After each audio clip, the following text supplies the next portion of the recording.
Is it ultimately the fault of Joe John Finley and Brent Venables that Davon Mitchell was kicked off the Oklahoma Sooner football team on Friday? And are we actually staring at a future, at least an immediate future, where the Big Ten runs college football? Let's talk about it.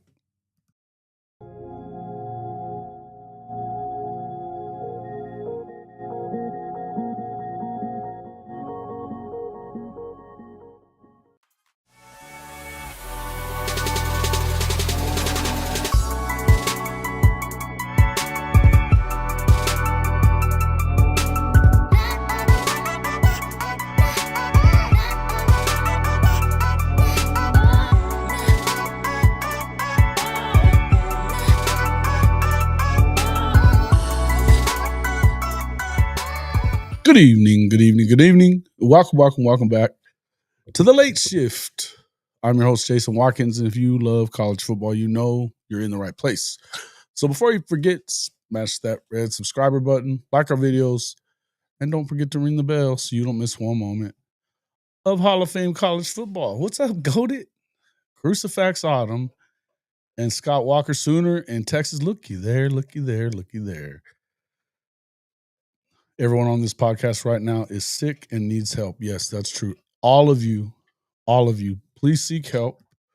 I think it's pretty clear. Sooner in Texas, you finally get something right lately. I don't know what's going on with you lately.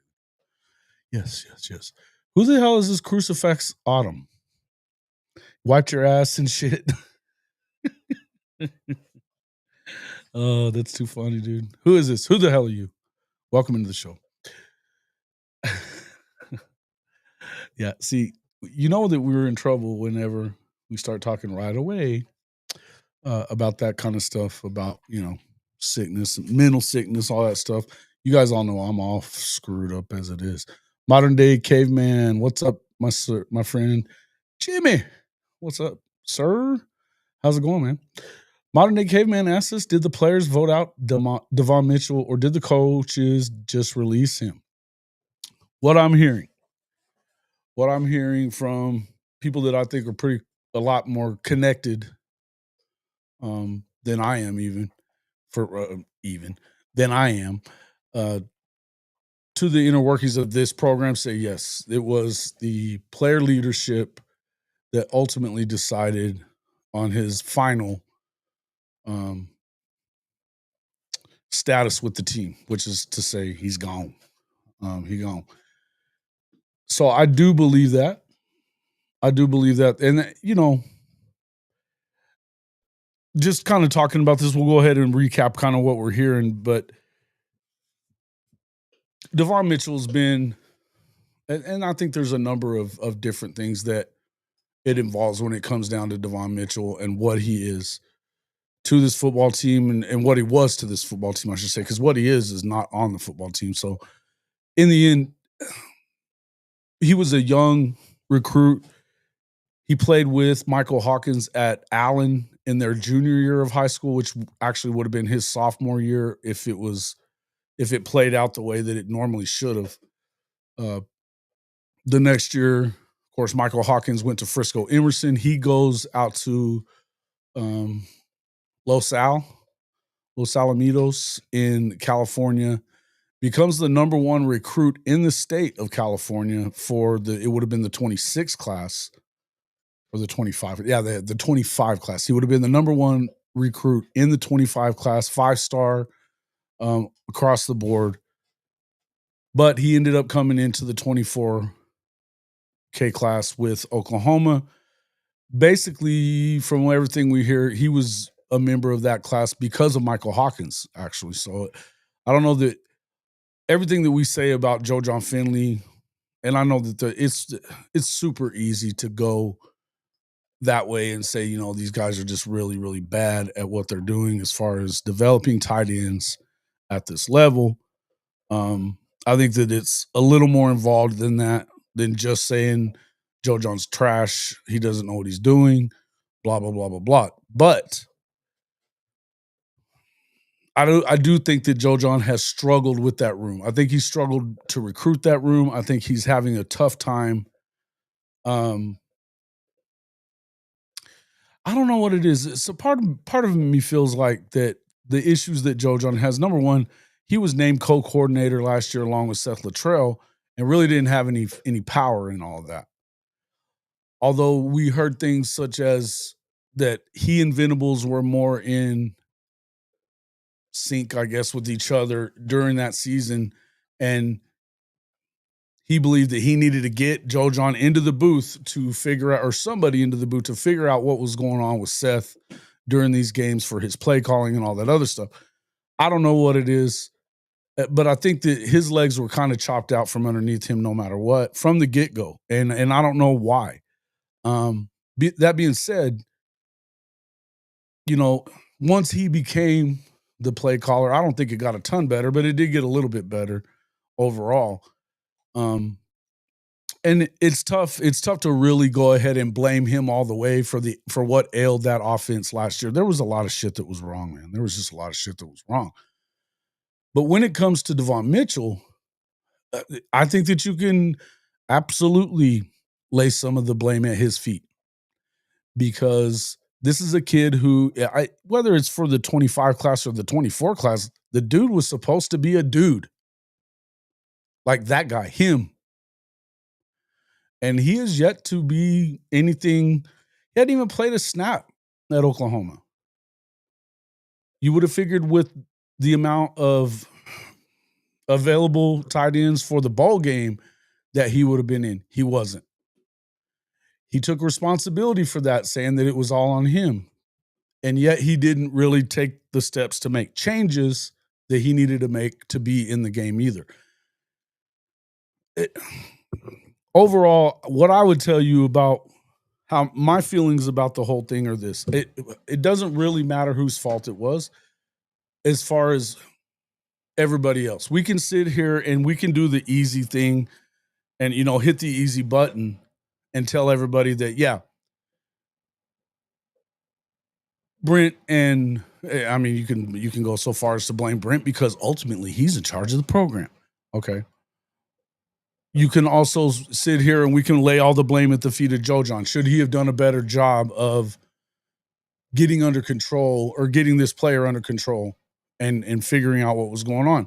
We've heard things about his dad, uh, him getting a place off campus and having his dad live in it, and ultimately he lived there instead of his on campus apartment that they give these guys and expect them to live in the first year. That was allowed to happen. We know that was also allowed to happen basically with Eugene Brooks last season, last season as well. And he's already gone from the program too. What do you do with that? What do you do with that? In the end, it takes some. It takes some. Yeah, maturity, James. Yeah, I think that this is an important piece of the puzzle, right? Um, hold on, see, JJ's just texting me.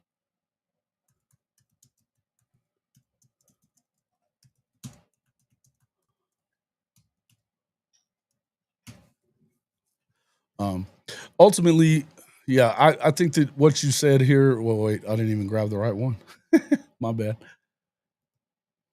Maturity probably hurt his maturity, but maturity, okay, and I agree with that to some extent.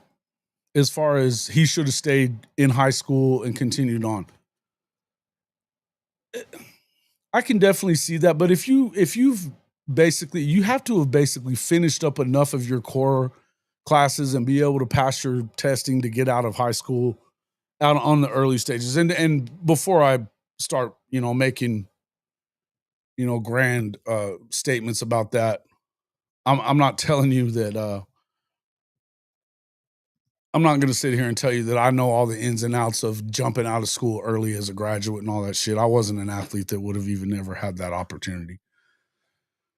And it's kind of a new thing in college football for them to leave school a year earlier than what, switching classes, all that other stuff as far as recruiting classes too. In the end, yes, I to some extent I would say he had a bad case of senioritis. Is that what you're trying to say? Senioritis? I can see that. Um, but this is where I land here, Kimberly K, with you, and a lot of it is that he has to take accountability. It's a major growing pain, but his pain no longer OU's. Okay. Ultimately, this is what I think too. Look, because of the fact that and more so, look, I don't always subscribe to that easy narrative that hey, they're getting paid now. We can do this. We can do that. As far as it goes with, expecting them to be perfect and all that other kind of shit, because we know that even at the next level up, players aren't perfect. It takes development and it takes time for guys to become who they're supposed to be or who you expect them to be and all that other stuff. And it takes a lot more than just saying, okay, yeah, this guy's that guy. He's supposed to be that good. Well, in this case, I would tell you that his job was not necessarily to step up and become a immediate impact guy, but his job was damn sure to try to become an immediate impact guy, which is show up on time, do your job, show up in the right damn workout gear or know what the hell is going on for that day and, make yourself give yourself value.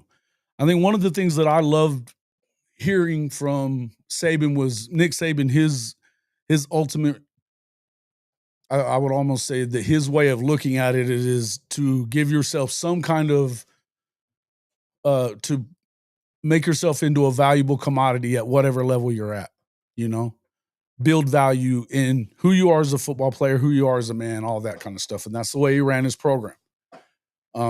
I could say other things about it as well, but if I have something that I really liked about what Coach Saban always did, it's that, yes, he had advantages in bringing in some certain guys and that was built over time, but he had to win in order to get to that point. And one of the ways he did that was to be able to drive that point home. And your job is to get in here and work your ass off. Now, I believe that that's the same thing that Brent Venables does.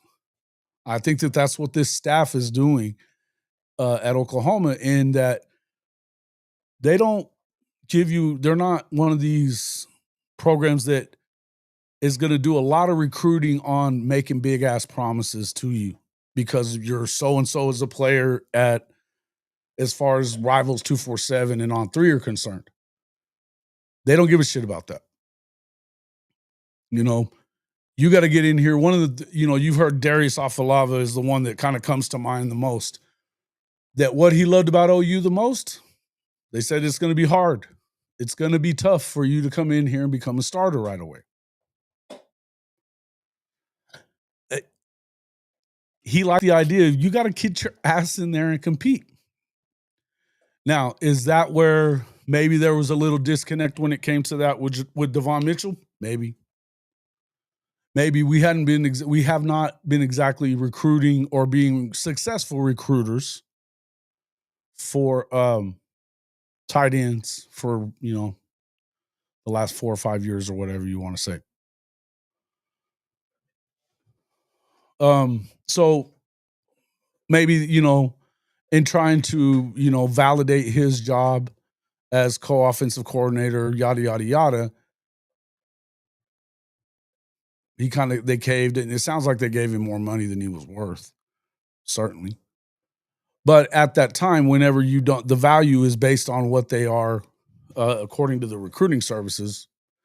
Maybe you try to make that move, and that's why the money was what it was. Now, do I believe that Davon Mitchell leaving has anything to do with um, Jim Nagy? Nope, I don't. I do not. I think that he probably had his say as far as what he thought about him, what he was seeing from him, and he turned into a large man. And it wasn't he was in the weight room getting there. Um,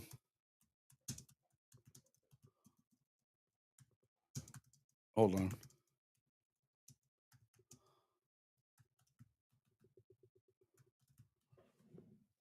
So it's not like he was doing anything as far as uh helping helping the grading that would have went with what, Nagy came in, he said that right away that he had his first order of business was to find out what he had, right? Find out what I got. What is this roster look like? What do we need to build it into? What is the baseline for the roster moving forward? We've heard that for the most part, or at least I've heard for the most part, that Jim Nagy's excited about this roster. He's in agreement with what this roster is and has become since the departure of Lincoln Riley. In the end, yes, he has to take accountability for his own development.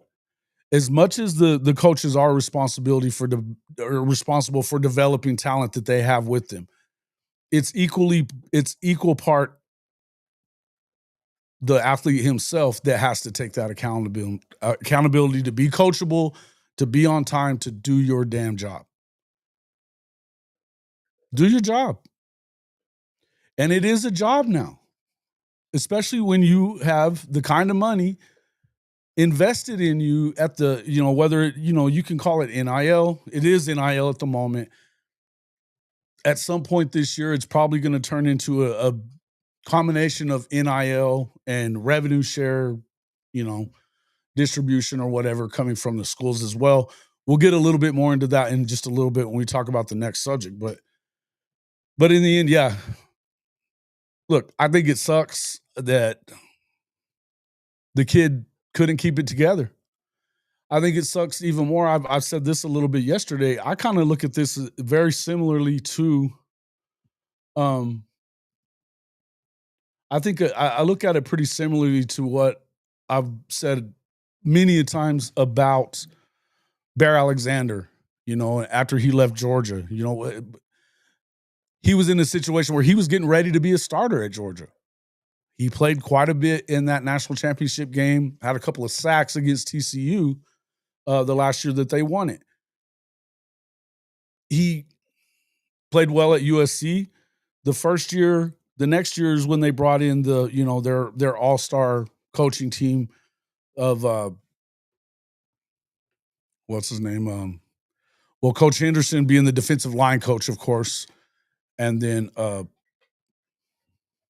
just drew a blank on the coordinator. But anyway, he started, he was in that top 2 rotation playing quite a bit, but he wasn't exactly playing the amount of time that he wanted. Now, don't get me wrong, they were still highly invested in him NIL-wise. Apparently, he had a place on the beach and everything else. But even the fact that Coach Henderson was pushing him to a certain level and wanted him to get a little bit better wasn't good enough for him. And he was getting advice from somebody in his camp saying, you should leave. I don't even know where where did he end up? Where did he end up? I think it's terrible advice. I think it was terrible advice to go to USC in the first place. The situation he was in at USC when he left was decent. Those early games this last season, he was in during important times of the football game. It wasn't really about that.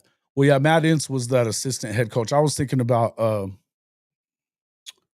Danton Lynn. Danton Lynn is who I was thinking about. Kim McKay started a year ago. We know BV has put guardrails in place for player success, and the guy wouldn't utilize his supports. It's not a BV or any other coach's failure thing. Yeah, and look, we can. This is what I wanted to say when it comes to that. In fact, let's put that on the side here and let me go through a couple of these things. Before I went pro, I had quite the crazy freshman year too. Boozing the ladies. Well, yeah. Hey, look, I would agree. I think that everybody at some point goes through some level of, wild college, wild time that, that not sheltered life that you have when you're at home. That kind of stuff. I get it. I get it. Ultimately, it's actually it's a much different game than you or I grew up watching. I mean, you being a part of apparently as a professional, certainly as a college athlete. I know your family's got college athletes in it. You're one of them. So it's a little bit different, right?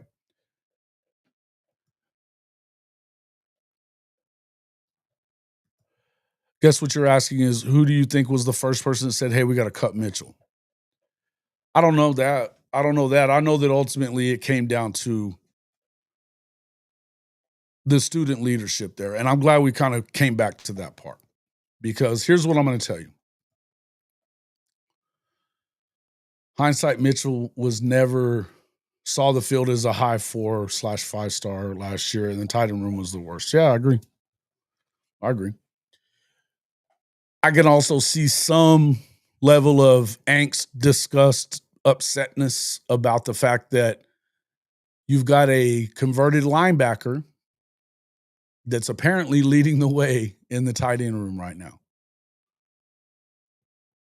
And you can't put that development on Joe John either, other than, he's just there.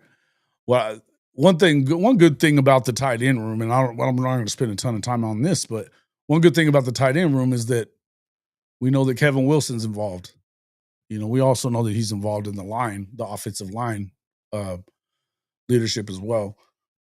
But I would just say, yeah, there's some different stuff. You didn't have booze and ladies. Yeah, to each their own there, Kimberly K. Sorry to hear that.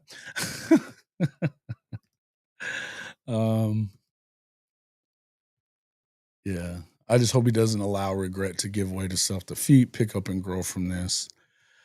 The good news on that, somebody's going to give him a shot. When you are 6'4", 6'5" guy, he's carrying too much weight at the moment, but talent-wise, people know who he is. He played in California. He played in Texas. His visibility is there, and somebody will think they can fix it. And if he decides that he wants to be that dude, he can be. He can be. I mean, look, the physical tools are there. But going back to what was asked up here, what was goated here? I like this stuff.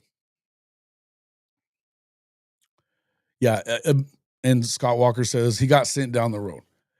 Who do you think the first person was that said, "Hey, we got to cut him"? I don't know that it matters necessarily who the first person was. What I'll say is this: is that what I came away with to feel decent about, right? Because there's not that much to feel really good about in this situation, in view of the fact of what that tight end room is.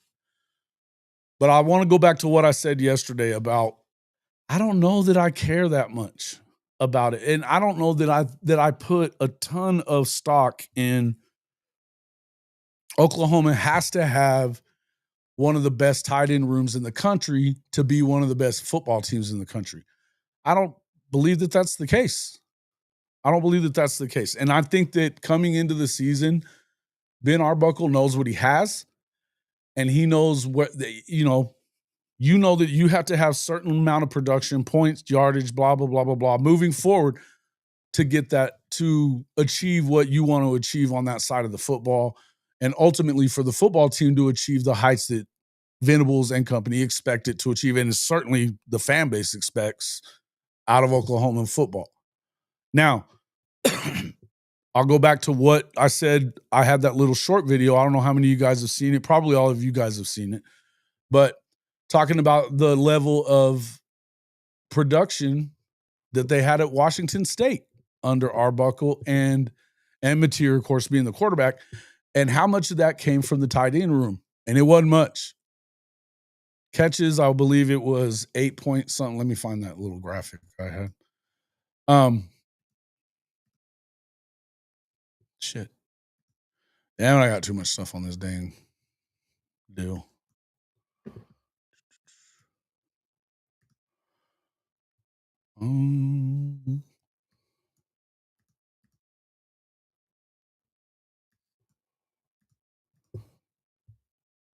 Well, maybe. I don't know where it is, but overall, I believe it was like they had 30 something catches. The entire tight end room at Washington State had 30 catches, 304 receiving yards total, and 6 touchdowns out of like 33 touchdowns total from, receiving touchdowns, 33 of them. There were um, 3,000, almost 3,500 receiving yards, and yeah, 33 touchdowns with I don't know, it's 260 something receptions or something like that, somewhere in that neighborhood. In any event, less than 10%. It was like 8.5%, 7.9% receptions, 8.5% of the yardage, and like 15% of the touchdowns that were thrown last year in the Washington State offense, which was led by Arbuckle, went to tight ends, which is to say, not that much of it. So they found a way to produce and put up points and yards and everything else without being heavily reliant on the tight end room. Okay. Yeah, it's better than it's better than us, he says. Okay. Yeah. Yeah, listen. What wasn't better than Oklahoma in 2024 college football on the offensive side of the ball? I mean, it sucked. It sucked. There was a lot of things that were really bad when it came down to it. Um yeah, I mean, that's one I think you're missing the point of what I'm trying to say. The point I'm trying to say is they found a way to go out there and put up 33 receiving touchdowns over 3,500 yards damn near, 200 plus total pass completions on the year. I don't know that Jackson Arnold threw the ball 200 times this year. You know what I mean?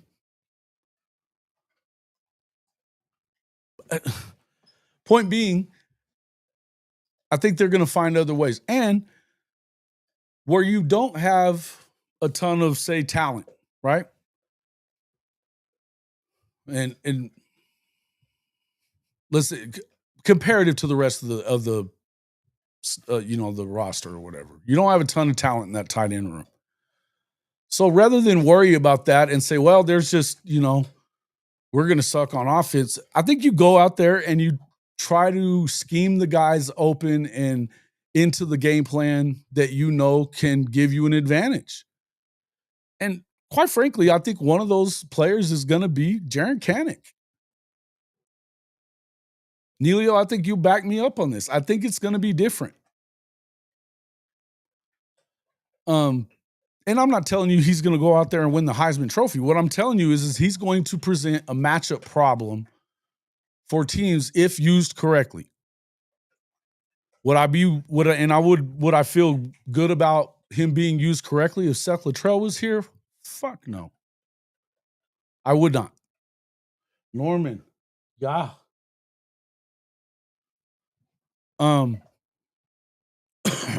And he's chewing on something, making as much noise as he can. Holy crap.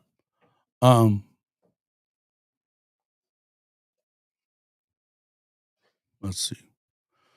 Will Nagy find a tight end in the spring portal? I think they're already working at that, to be quite honest with you. I've heard a couple of things that yeah, I mean, he's out there putting his feelers out. I think that there's certain guys that are going to be, the tampering thing is easy to do nowadays. It's against the rules, but there's what rules, you know what I mean? So chances are they're going to find somebody that can come in and maybe give you another option there. I would tell you that they have with Canic. I think that you've got a position where, again, I go back and I look at his film. I don't know that I ever thought he was a defensive player. I just don't know that I ever really felt that way. What I felt like watching his offensive or his film in high school was that he was a damn problem in high school and was a touchdown waiting to happen. And every one of those touchdowns seemed to be from way the hell out. And not with him catching the ball. It was with him just getting it and running, getting through traffic and stuff. And his speed was just a pain. I mean, the guy is a superlative athlete. Unbelievable.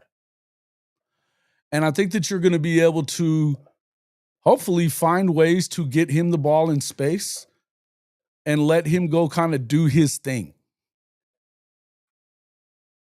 Just go find a way to put the ball in the end zone, get first downs, give your team a chance, right?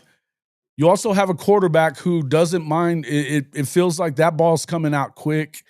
They've got a really good receiving core that I think that you've got levels to it. You've got, the very top level being obviously Giovanni Gibson, Burks. We're hearing a lot about Isaiah Satania. I think the next level from there, you talk about guys like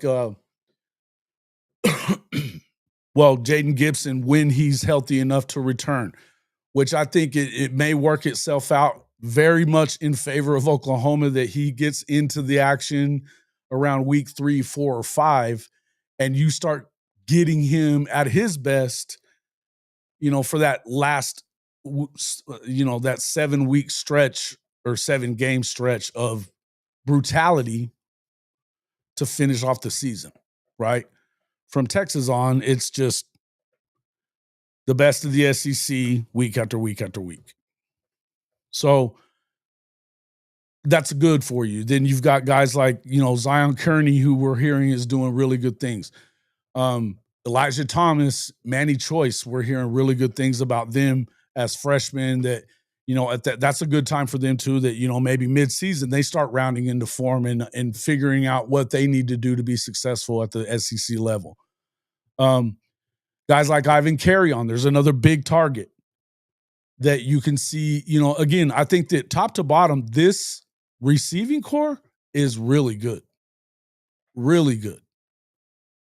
Where last year you had 6 guys out, you're 6 or 7 guys after the top 3 or 4 that may be very good. And all you really need is for 1 or 2 of those dudes to hit and have 3 out of 4 of your top guys give you production. Not including Jiren Canic, not including any of the tight ends in the passing game. Right? Then you have, again, the running back room, which I don't know where it is as far as who's where. I'm not gonna speculate on that because we're not hearing a ton about it right now. Aside from things, talking, there's some talk about the young guys and where they are in it. There's people that believe that your upperclassmen are going to be thrust into action because that's what DeMarco wants. We're going to see.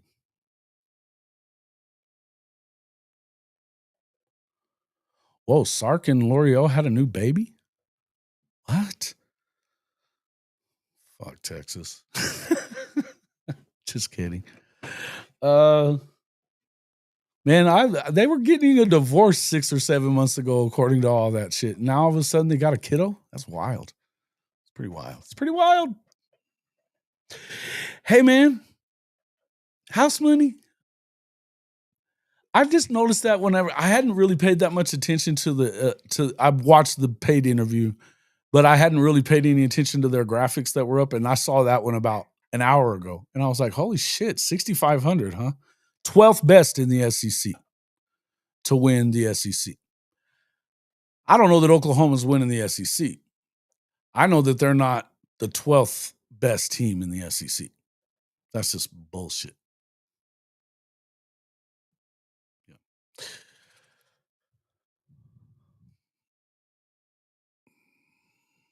That's the makeup fun.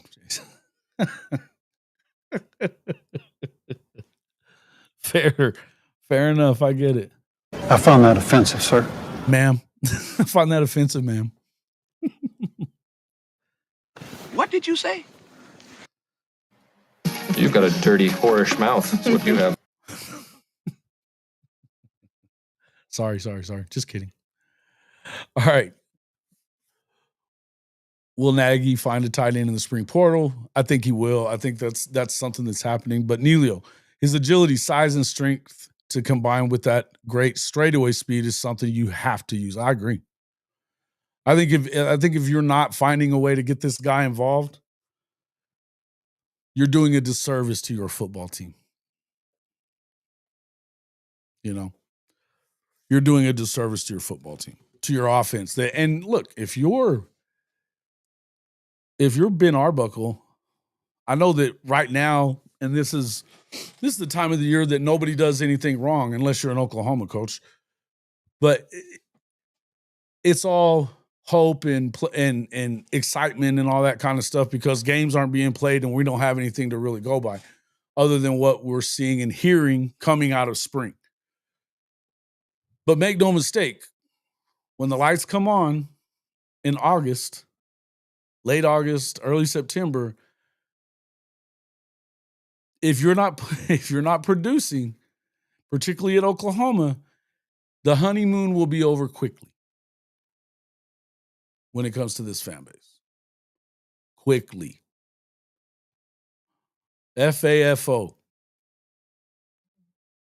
You know, FAFO. Ask Seth Luttrell how soon even a legacy guy that won a fucking national championship as a role player, how quick did he fall out of favor in Norman? Fast. Quick as a hiccup.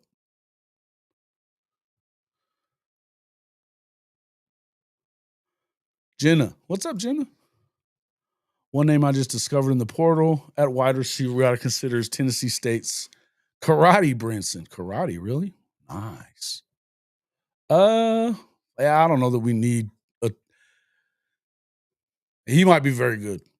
I think there's a ton of really good talent all over the country at that position. It's not as hard to find a good receiver as it is to find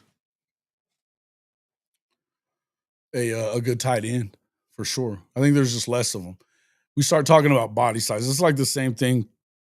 My first co-host on the show was Bryce Pinson, and he would always say we were talking about like the trench guys, you know, those defensive tackles that are in that 6'5" range, you know, 290 pounds coming out of high school. God makes fewer of these guys, right? They just make fewer of them. I think that you would, if you're going to compare the top end tight ends, you would probably compare them to an edge rusher guy, which is another one of the tough guys to find that are just that physically dominating, speed, long wingspan, twitch, strength, all that shit. You know, I would just say that's where it is. And I don't know. I think that if you're really looking hard for anything in this spring portal,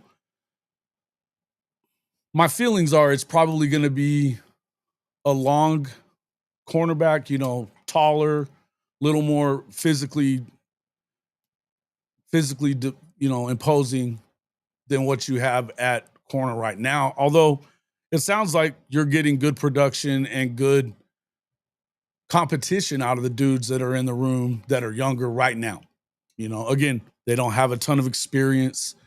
You know, we're talking about freshmen, guys like, you know, man, you know what I mean? And some of these young dudes, we've heard a lot about Jeremiah Newcomb. We're hearing Jacoby Johnson starting to do pretty well at that position as well. He's a little longer. And this being, of course, his third year in Norman. So you're hoping that Jacoby's kind of coming around, right? We'll see. In the end, I would also say that there's some other things that if Jeremiah is your other guy and it's Eli Bowen on the other side, and now we are hearing that Gentry Williams, who's a little bit bigger, more imposing, and we're hearing that Gentry may be ready to rock and roll. He says he's ready to go. He's never felt better. Okay, now stay that way, Gentry, and we'll be in good shape. But I think that they got to go and find them a guy like that right now, if they can. And again, there's another one of those positions. It's not like they just grow on trees around the country. They don't. You know, they just don't.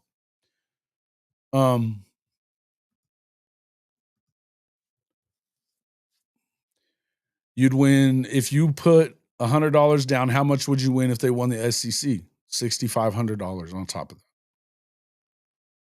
So you'd win about $6,600 was what your return would be back. So yeah, that's that ain't bad. You know what it is to win the Natty? Probably closer to like plus. Let's go see. Let us go see. I don't know that I'm expecting them to win the national championship, though.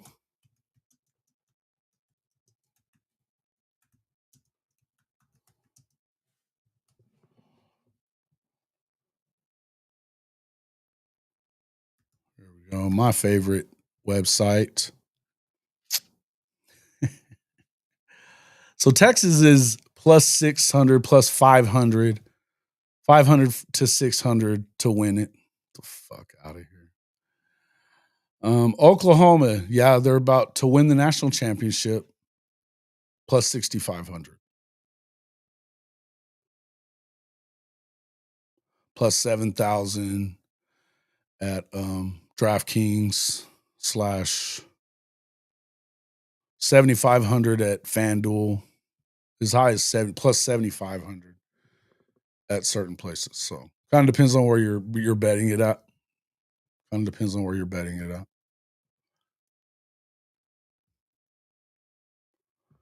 Hey, happy birthday, Jenna. That's awesome. Happy birthday. Hope you have a great weekend, great month. You got to celebrate your whole month, you know. That's how we roll.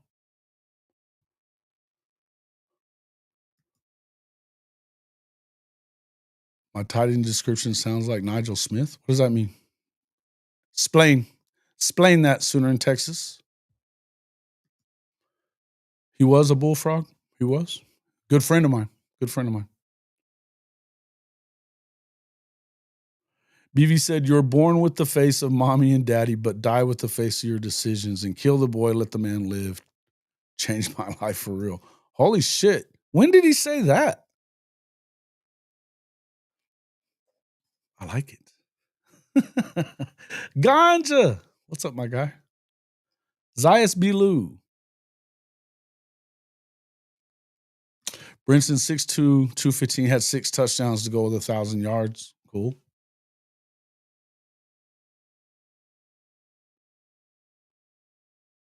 Harold Stubbs the fourth. Red shirt. Senior 1170. FSU cornerback in the portal.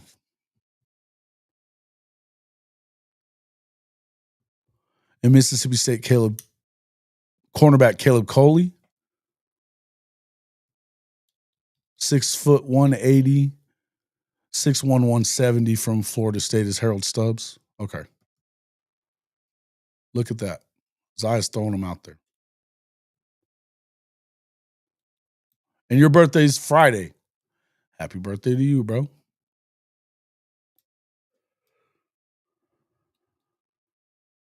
Happy Sampson and his boys pulled it off tonight. Hope they beat those Gators Monday. Hey, man, that was huge that they went out there and beat Duke tonight, by the way. What the hell? Way to go, Kelvin Sampson. Congratulations. Yeah. I'll tell you, I'm surprised. I was surprised they beat Duke, except for the fact that here's what Kelvin Sampson does. I mean, this is what this dude does. He was talking about you can only do certain things, but you can't recruit your problems. And if, you know, he doesn't even touch guys that aren't going to fit into his system. I love it. I would say the same thing about Brent Venables. They start weeding dudes out that do not belong in their system. And I think that's a case of what happened here with our guy. You know, when it comes to, you know, what Davon Mitchell has been, he, you know, at some point you got to grow up, man, be a man. And the other thing I would say is, again, I would go back to, he's not getting great advice, and he's not, I mean, look, as a father, do you have control over a kid once he turns 18? No. Once he's out in the world, no, you don't have utter control. But if you have been the father you're supposed to be up until this point, you do still have, at the very least, you have their ear. And they do, and they respect your opinion and what you have to say, and they're living by, and they're going to do things that you should be doing, that you've taught them that they should be doing when it comes to responsibility and taking care of business. I can assure you, yeah, my son didn't listen to me a whole lot when it came to most things by the time he got out of high school. When it came to, but even to this point, when something comes up that he's not sure how to deal with, who does he call? He calls me. His dad was living in the same house as him and couldn't get the fucker to go to practice. It's not good. He deleted that accountability tweet he made last season, did he? Well, it happens, bro. He doesn't, you got to be accountable.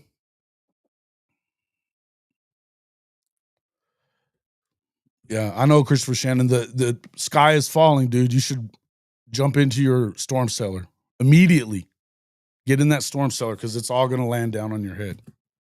Hurry, hurry.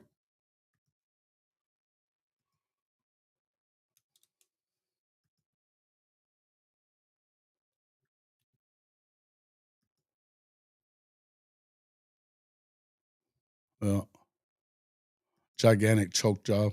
Yeah, I agree.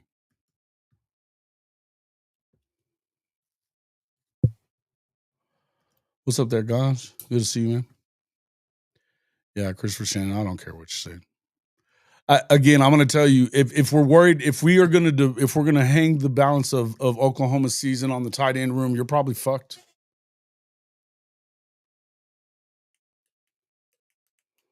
You're probably fucked. Again, looking at what this offense is going to be, who are the? Let me just ask you this.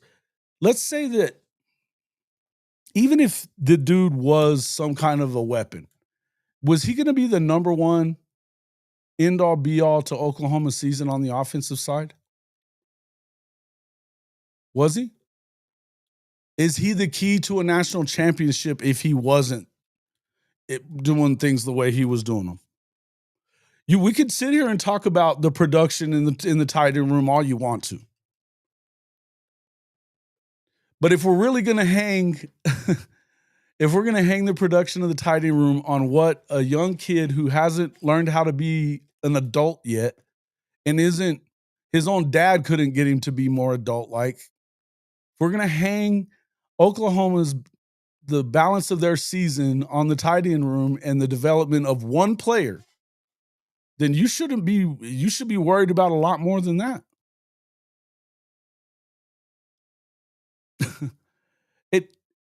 it just, some people's lack of ability to see the forest through the tree sometimes is astonishing to me amongst this fan base. Astonishing. And I can't even that's not even bullshitting you. I'm telling you that sometimes I look at comments that come from Oklahoma fans and it blows my fucking mind how you walk and chew gum at the same time.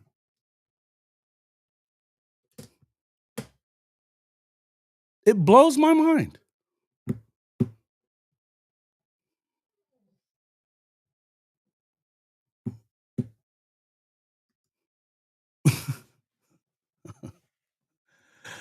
I'm trying not to get wound up. Don't start with me.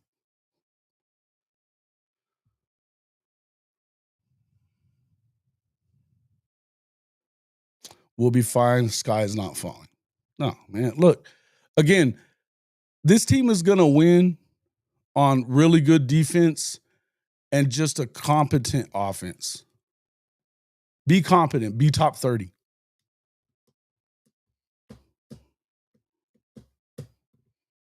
Be top 30. Be competent. Don't blow games on stupid shit. Like, as Sooner in Texas says, mid-zoo last year. Don't boot the freaking football off your knee and lose the game in the final 2 minutes when you were leading with 2 minutes left. Oh, no doubt. The level of, the other thing that just blows me away about Oklahoma fans is that we act like things can't change rapidly in college football because they do. They do. When Bob Stoops got to town, who was he following? Quite possibly the worst head coach, or at least as far as results are concerned. He was following the worst period of Oklahoma football in the last 30 or 40 years.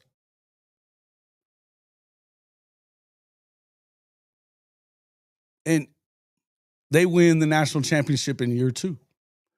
Things change quickly. They change quickly. And here's what I would tell you is, I mean, the tight end room notwithstanding, where else can you really point to throughout the rest of the roster? And I'm not talking about being as nitpicky as you can possibly be. I want to, just being real for you real Oklahoma fans here that know this roster. Tell me where they are really in trouble aside from, and I don't know that I really believe they're in trouble in the tight end room. Tell me where they are super, super lacking any position. I'll wait. I'm not going to wait for long. There isn't a spot. Okay. You can say that you're not positive about the linebacker room. You can say you're not positive about the cornerback room. You can't say that there's not a shit ton of talent in either one of those rooms.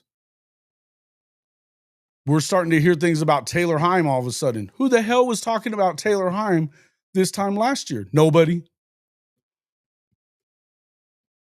He's gone from the scout team to somebody that they're like, hey, man, Dan, we need to talk to this kid.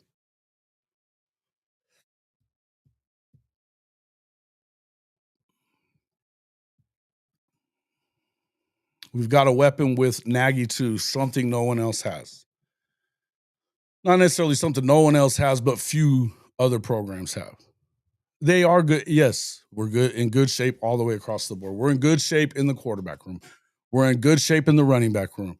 We're in good shape at the receiver position. We're in good shape on the offensive line and the defensive line, which everybody knows is the most important place for any college football team hoping to compete for national championships. It's in the trenches. They're in good shape on both sides of the ball. Both sides. Took the previous coach's players, won the night. So he added coaching to talent and continued to just bring talent in. Yeah. Look, he had just got done winning a natty at Florida too, as the defensive coordinator. First time head coach. That happens too. Certain things have to happen in order for it to happen, though. But the difference is, yeah, he had really good talent there. We start talking about Lincoln Riley. Lincoln had a lot of really good talent left over on that roster. And a quarterback that was ready to lead you to the next level. And all the way. They should have won the national championship Lincoln's first year. They had the team still to do it. They gagged that fucker away in the Rose Bowl. Lincoln did. Choked it away.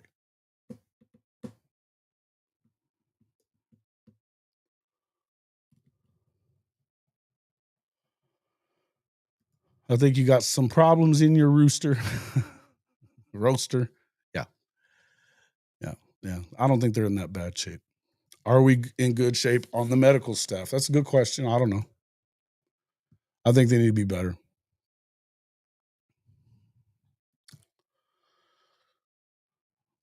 I'm not quite here yet, James, but I could appreciate your sentiment. I think that's expecting a bit much with the schedule you have. I think that if you're playing the Texas schedule with the talent that Oklahoma has, I think you can roll through that thing and maybe not lose more than a game. I think that you could have a really good season at OU, and with the roster or with the schedule Oklahoma plays, you could be 8-4, anywhere from 8-4 to 10-2. That's a hell of a season.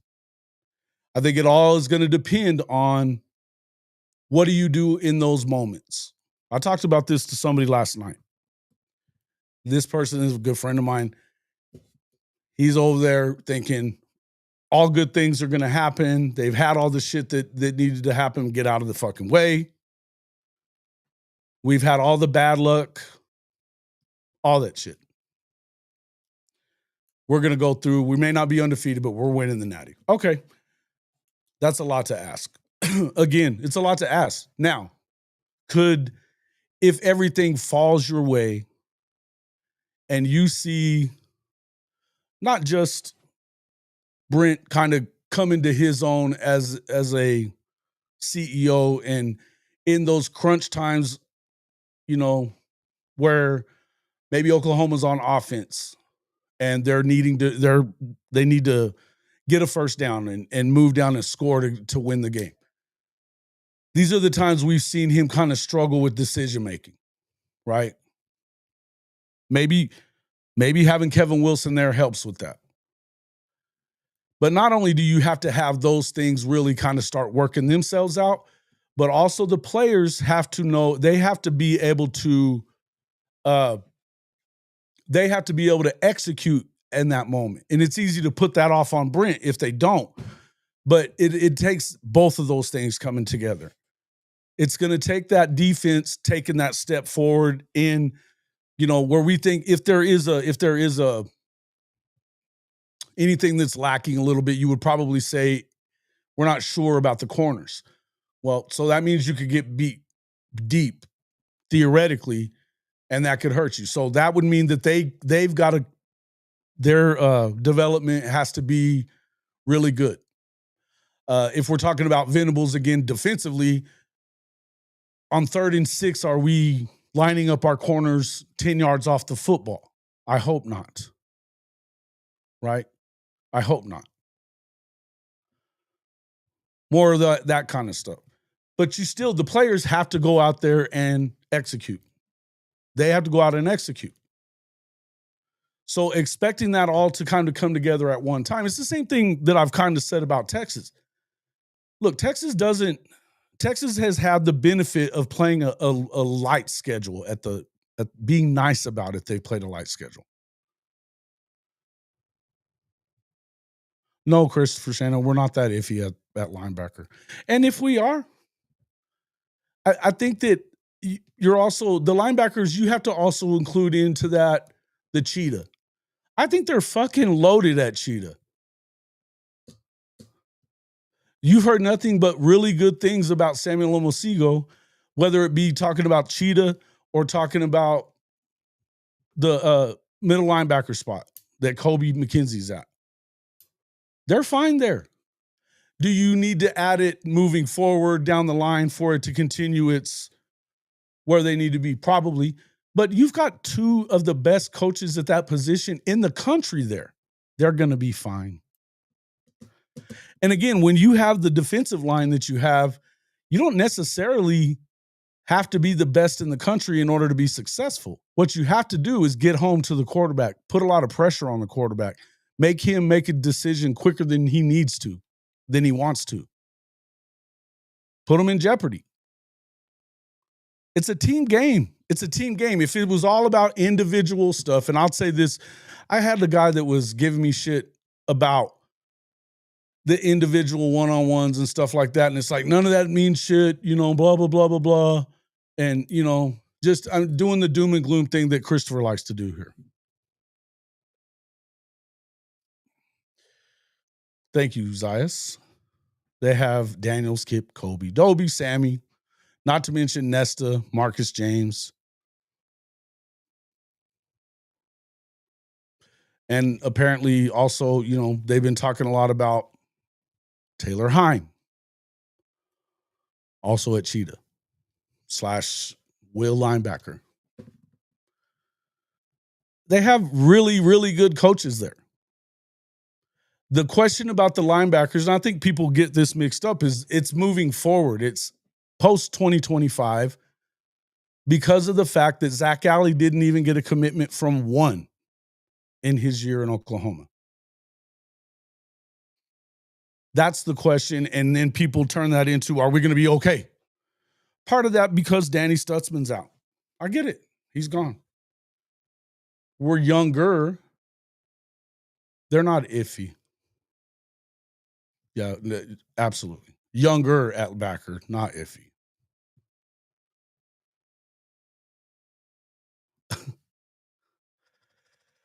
The sky is falling.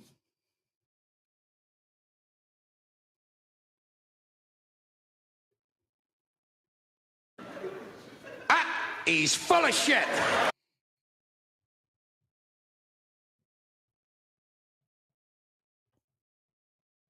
Some people are really fucking stupid.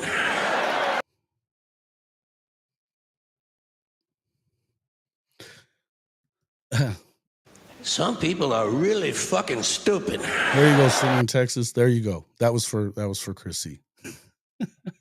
I told him last week, he finally entered the show and had something smart to say, and it took him less than 10 minutes to fuck it all up. It's special. He's special. That one. Special. At the too deep is where I meant to say we're young. And yeah, I'm saying they're youngish. They are young. But Samuel's in his third year. He hasn't become a bona fide starter necessarily, but he's played a lot. He's looked pretty good. Was it over when the Germans bombed Pearl Harbor? It ain't over now. Yeah, the Germans. Have you been drinking, Neilio? I think you have.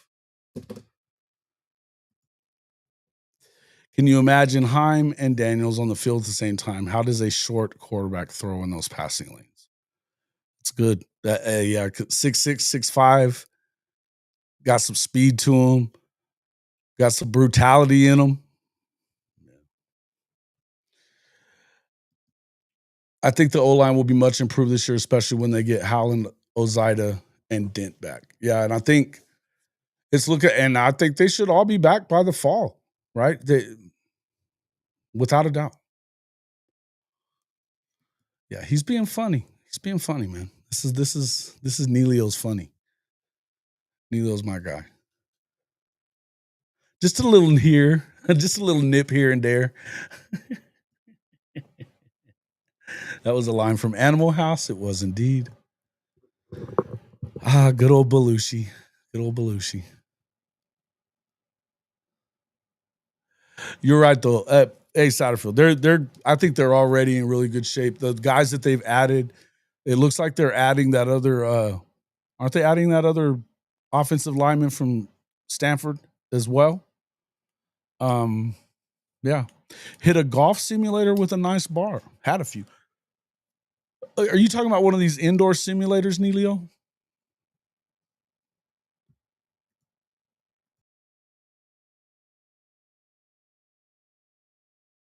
Squeeze me.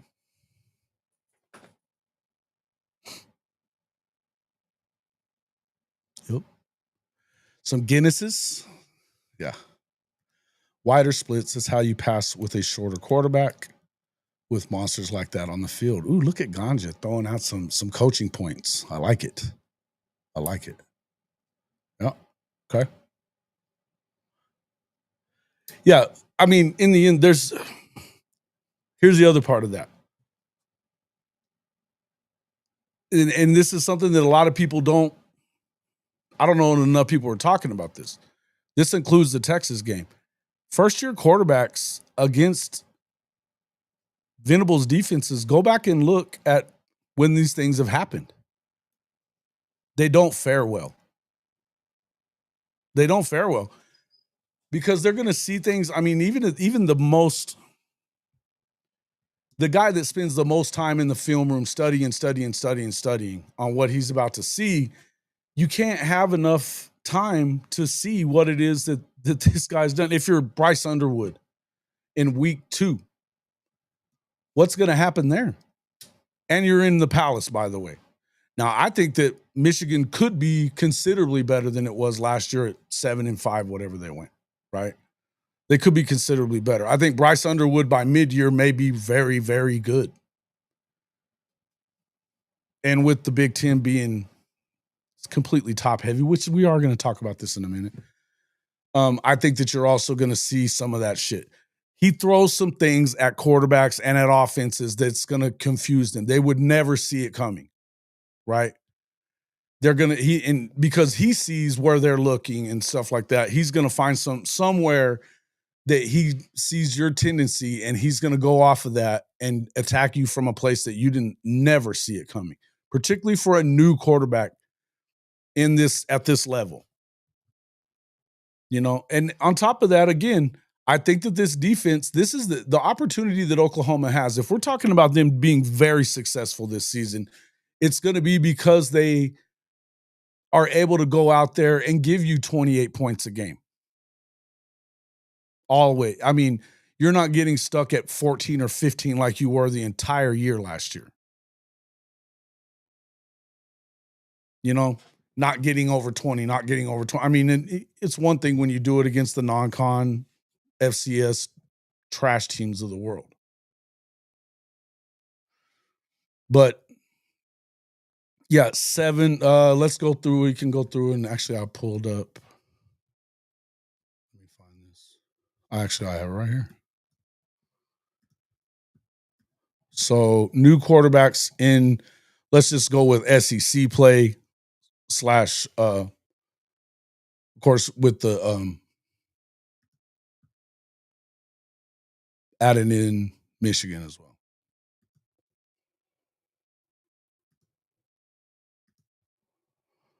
So looking at OU schedule, I'll just blow it up.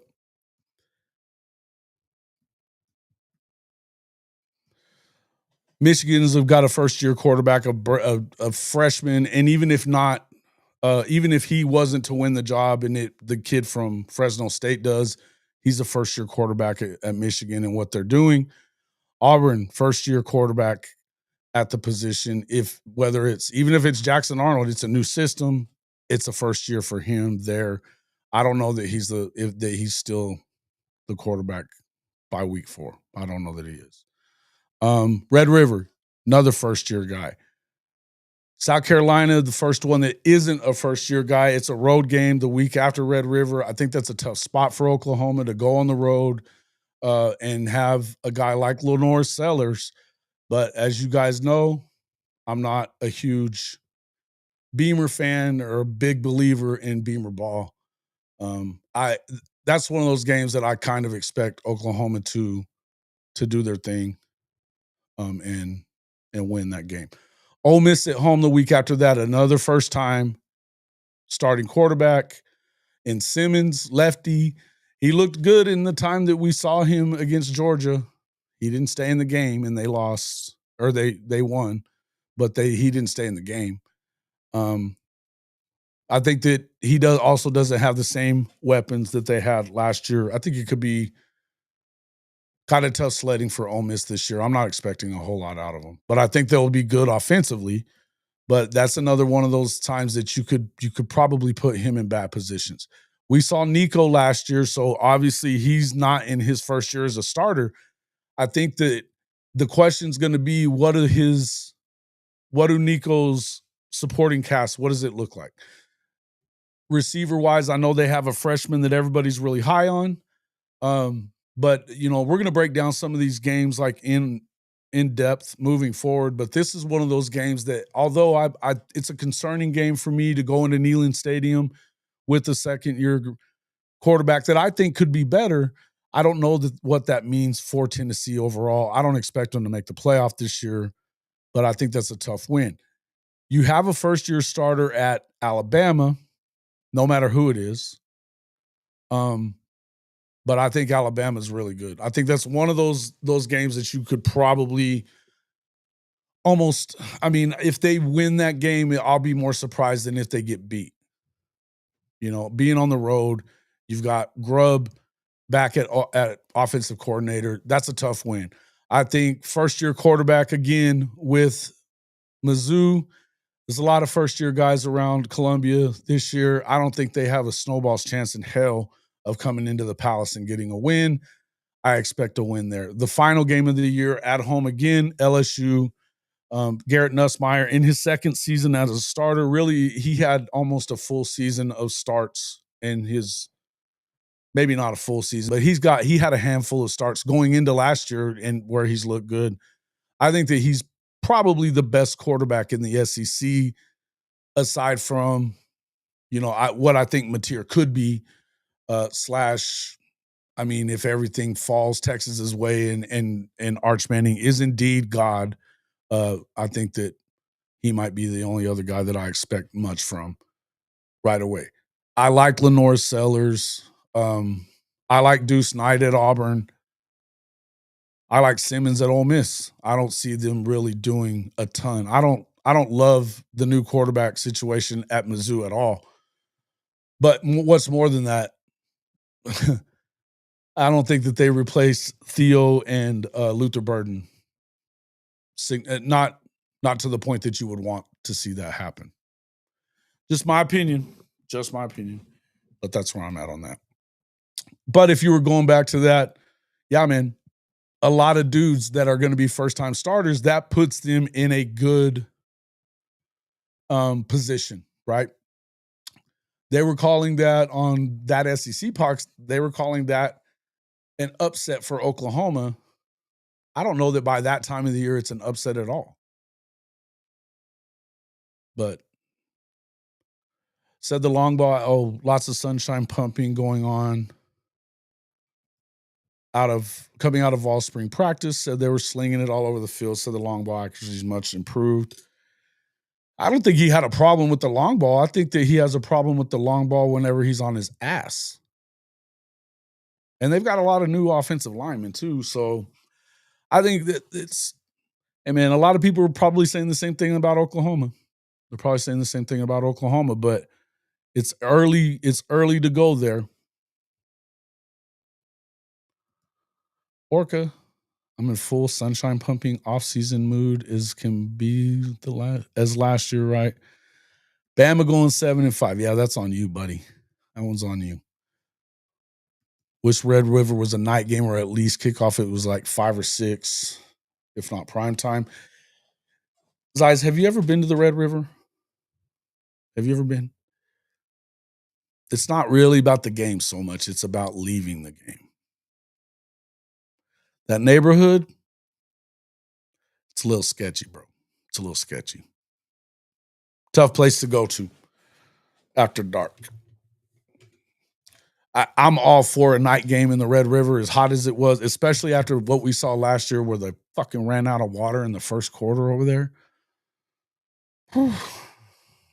It was rough. It was rough. People would die if it was a night game. It's possible.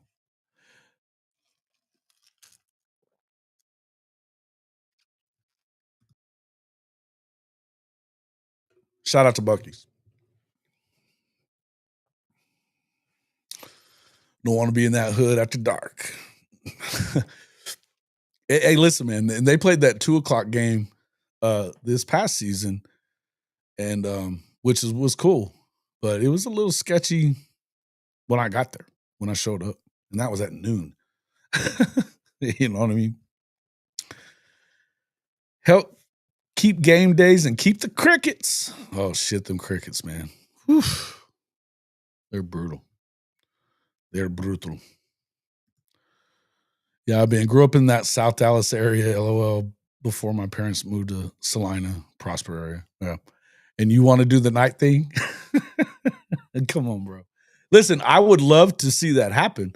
I think there's some things that need to happen in order for that to happen. I mean, now I will say this, you've got to where you can ride the train from pretty good ways away, doing the the park and walk or the park and ride deal. It goes right up to the stadium. But there's a lot of shit that needs to be fixed about the Red River game. A lot of shit that needs to be fixed. Just getting into the fucking stadium needs help. Badly. It's been progressively worse to attend that game for a long time, man. For a long fucking time.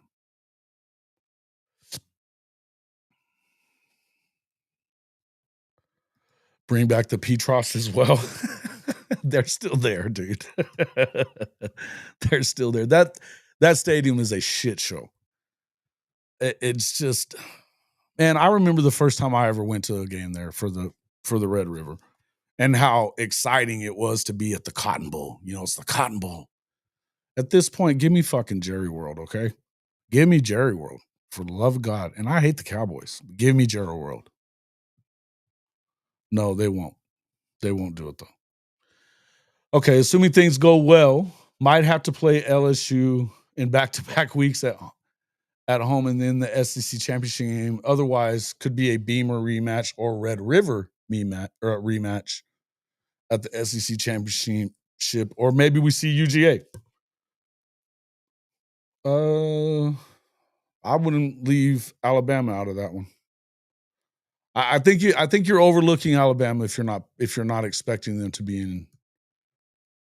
If you're not expecting Alabama to be in contention to get to the SEC championship, I think you're overlooking the fact that they have a coach that in year 2 has been as good as anybody in the country.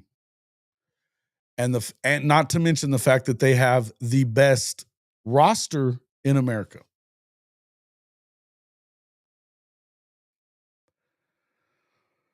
At least not till at least, what is it? They just extended their lease with the Cotton Bowl to 2035, 2036-ish.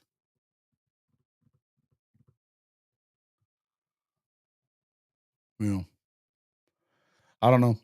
And I'll just say this, just so you understand, I don't think that either school has any intentions of playing at Jerry World. I don't think they give a fuck about that. I think that you could see certain powers that be that are on the outside of the schools themselves making it known that it needs to get a damn sight better within the state fair and all that kind of stuff, or you need to move it to Jerry World. But again, it's so far down the road that I just don't really see it happening. And you've even heard both administrations say that they would rather go to home and home than move it to Jerry World. That's what you've heard.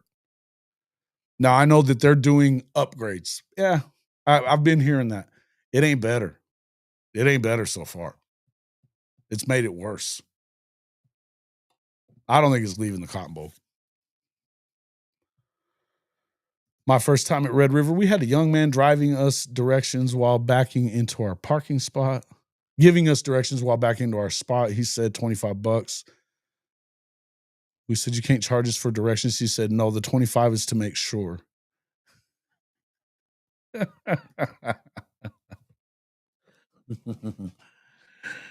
And you can't take your gun in either, by the way, folks. You cannot take your gun in. That's a law that they made sure to make it well known in Texas this year. Nothing happens to your car. Oh, to make sure nothing happens to your car while you're at the game.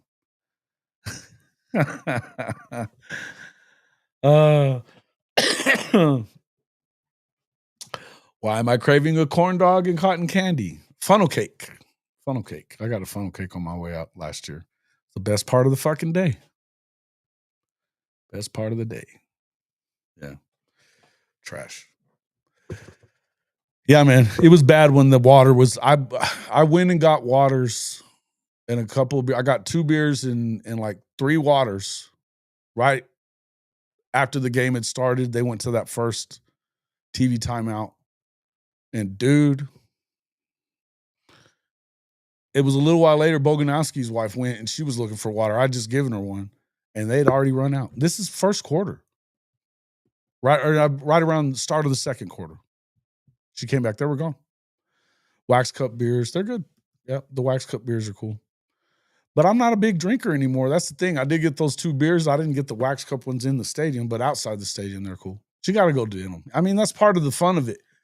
Again, the novelty of the fucking Cotton Bowl. I know Josh Pate wants to, he waxes poetically about the Cotton Bowl. I could give a fuck. I've been 6 times. It's not fun anymore. It's not fun anymore. When it's that hot still in early October, which it is, There's got to be better. You got to be better getting into the thing. I was sweating profusely and like feeling really bad before I ever got in the stadium. It's not good. It's dangerous for fans.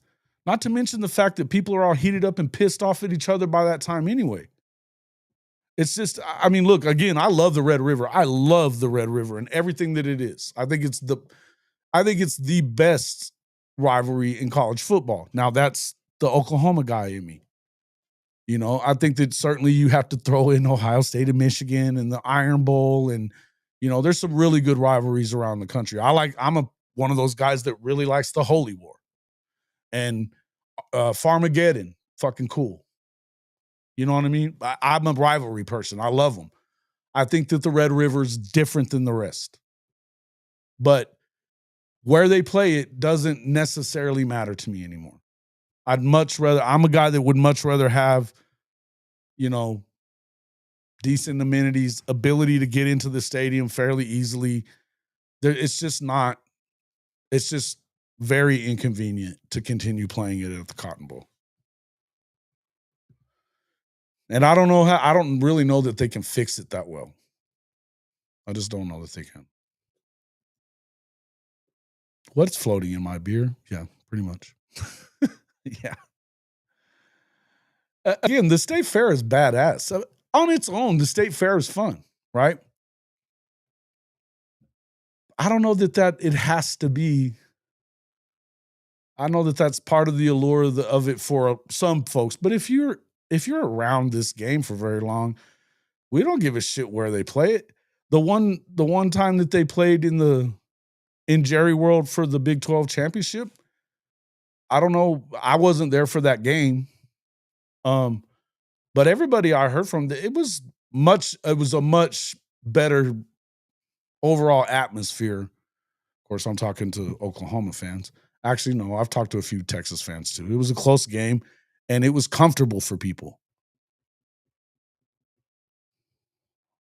Hey, did you just call me a fucking Karen?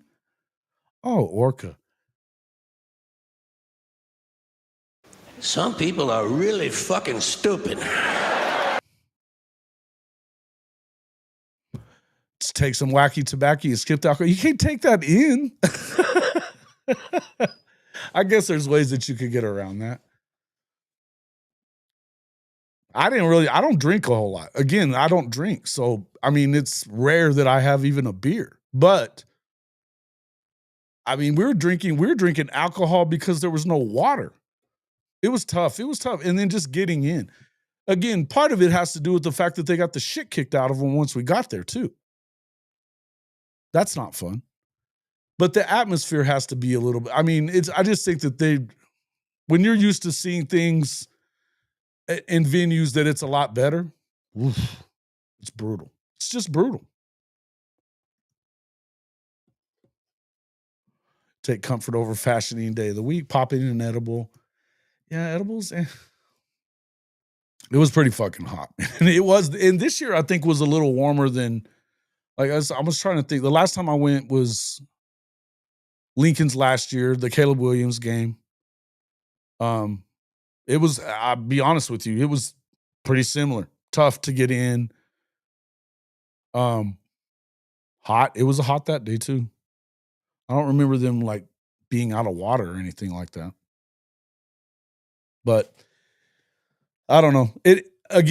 You go to these home stadiums that even some of the older ones where they've redone certain things and like, just for instance, we went to Cincinnati the year before that.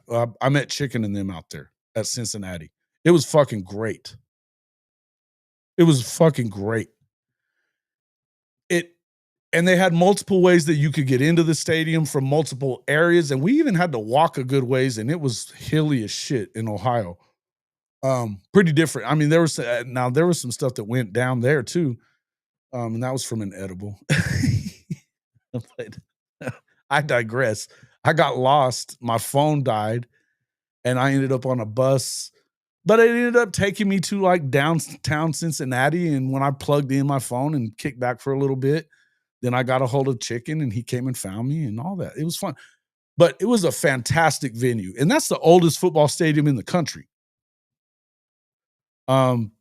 But the people were chill for the most part. The stadium was really cool. They had done some upgrades to it and everything like that. But the overall tailgating, the way that they do things, they had the bar situation. They had a really, really good situation at Cincinnati. That's Neilio, I would tell you, go there. Go and check that place out. If they go to Cincinnati this next year, that's a trip you should make. Whether they're that good or not, you should make that trip. It's.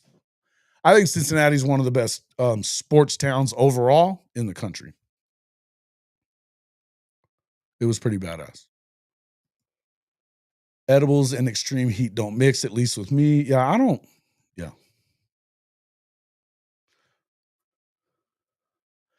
400 milligrams of edibles every day, though. I don't, boy. Yeah. Oh, no. Don't get me wrong. I prefer the heat to cold. But access to water matters. If you could bring in your own shit, I would never complain about it or whatever. But that's wild to me. I mean, it's just, that's a complete failure on the part of the people that are, putting this game on. Complete failure.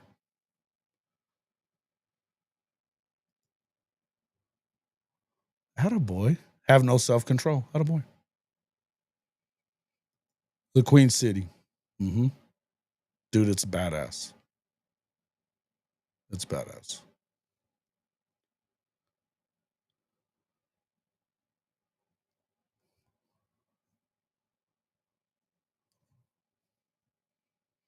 No, I'll tell you, I had no expectations on that. I didn't really have any expectations, but Chicken had been asking me if he had tickets, and he was like, "Man, if you can get here, I got the tickets." And so I was like, "Yeah, why not?" I found a decent enough plane ticket. He picked me up, took me to the hotel, and then I had a ride to the game and everything. Like I said, I did get lost, but then he came and found me.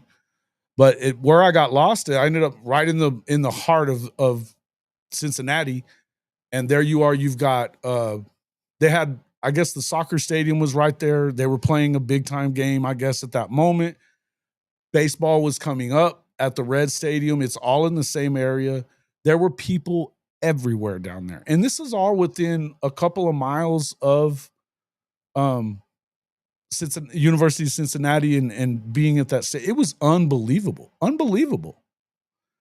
Much more welcoming environment than even the Cotton Bowl.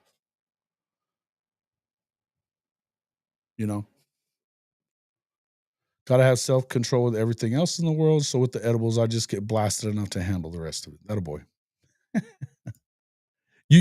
I would, hey, I would recommend it to anyone. I don't give a shit how good they are or bad they are. It's a worthy trip.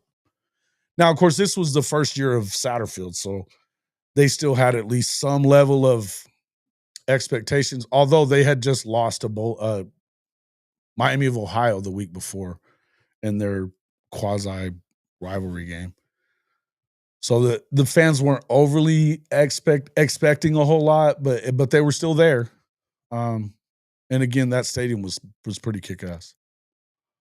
And if it's not late in the season where it's going to be like ass freezing cold, it'd probably be a little better. This is one of the first games, so I think it was the first Big 12 game that year. It was. Went to Steelers Seahawks on Christmas 2 years ago. 0 degrees feels like minus 26. I won't ever go to a cold game, 30 degrees or more. Yeah, I feel you. I see it.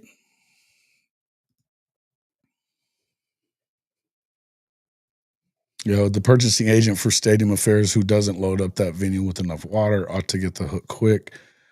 Yeah, it was a fireable offense immediately. I mean, getting the hook is one thing. They could have strung him up and tarred and feathered him, and people wouldn't have probably batted an eye at it.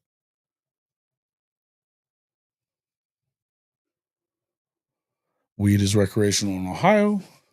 Yeah, see, you just added to, not a ton of people say great things about Ohio, but I had good experiences in Ohio every time I went. And that was maybe my second trip to Cincinnati, but the first in a really long time. First time to go for sports per se. So it was cool, man. It was super cool. Super cool. That whole area, it's a little different, right? The airport's there on the line of Kentucky. So it's about 10 minutes, 15 minutes out of town. But the ride in was kind of cool. Again, it was pretty badass. It's pretty badass. I enjoyed it. Okay. Let's kind of move. Fire him at 10 p.m., send him walking through that. Yes. Yeah. Send him walking through that hood. How would that work out to where he'd really get hurt? Yeah, that's funny shit. That's badass. Hey, come on, Gons. You can't make this excuse. They know that they knew what it was going to be like. Come on, bro. It's number one, Neilio. It's number one. The oldest stadium in college football. That I know. At least in Division I college football. There's no way the distributor ran out of water. Fix it. Hey man, and I mean when you see people over there with their water bottles at the water fountain at this joint, which is probably hooked up to the pee troughs and shit. It was bad. It was fucking bad. I was drinking beer that day, let me tell you. Yeah, the fair and the game happen every year. Correct. Yeah, they know how much they need.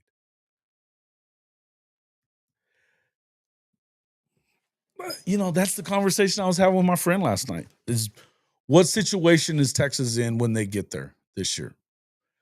They've got the first game that they play at Ohio State. Then the week before Oklahoma, they're in the swamp.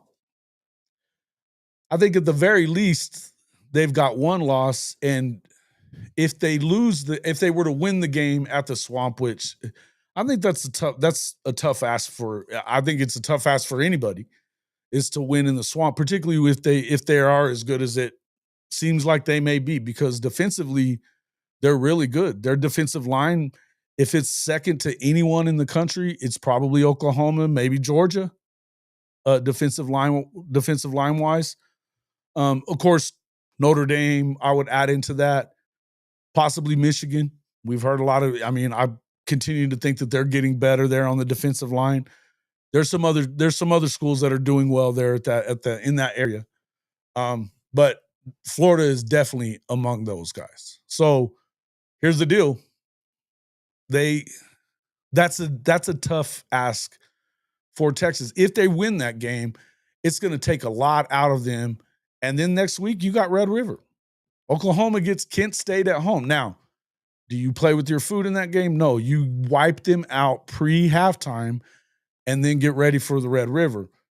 That way, you're rested, ready to rock and roll and starting to look good. That's the hope if you're an OU fan. You should go in there with no more than a loss. You really should. Chances are you should go in there undefeated, but you can't have any more than one loss coming in, or else it's probably you better not lose any more. I think that there's still some. I don't want to go into the scenarios again. I think that 9-3 is a good season for OU. If you're headed into that game at 2 losses already, I think it's going to be tough sledding to get to that point. I do. Sooner in Texas, no water, drink more beer. Ding, ding, ding. Yep, that's what we did. But there's an issue there too. You get a little worried. So Texas schedule is not very easy. That part isn't. That part isn't. That's the early part of the SEC schedule. It's after that it eases up a little bit on you, you little weak sauces, Drewski. Drew. That part of it isn't. The rest of it, it's, explain to me where you think it's super hard, because I'll listen. We can pull that damn schedule back up here and show that it's pretty cakey.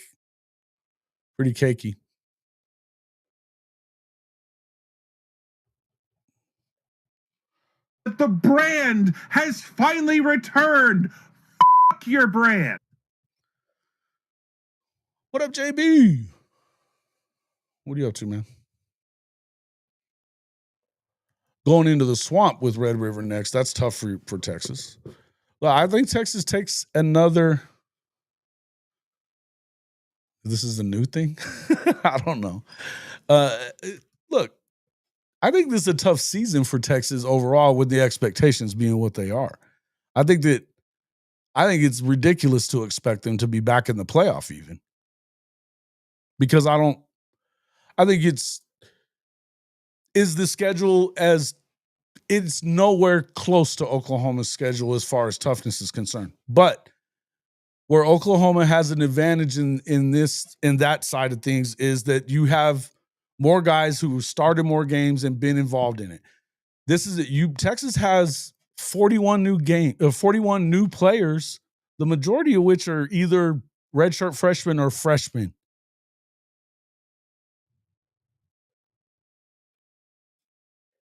You know? Huh? Why is OU's schedule worse than Texas? It's harder than Texas. Do you not have a brain? Come on. Weak ass Bama.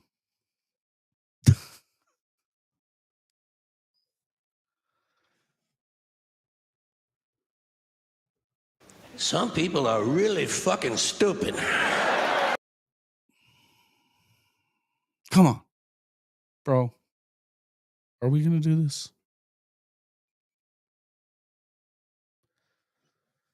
Oklahoma plays, let's just go Ole Miss, you play with Mississippi State. Oklahoma plays Tennessee, you play Kentucky.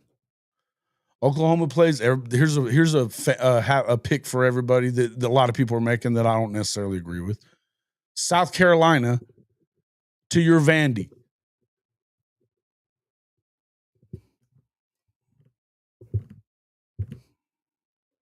No, you wouldn't. Yes, you're saying that as a Texas fan. Quit being stupid.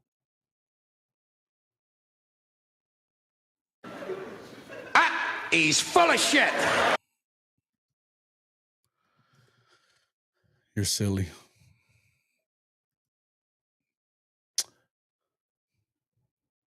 No water, sell more beer conspiracy with me? Well, I was there with him, and he was upset about the no water thing. I'll just tell you. We did drink beer.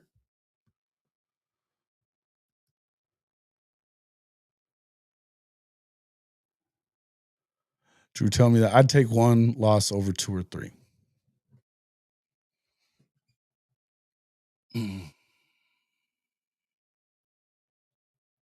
It's easier to win those 3 than that one. Yeah, well, it is for you guys. We know that you can't beat Georgia for shit.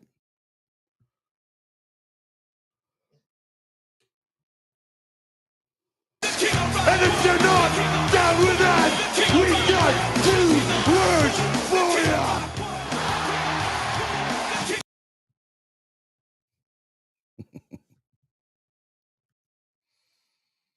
Yeah, he's not feeling good about Georgia's Zofix.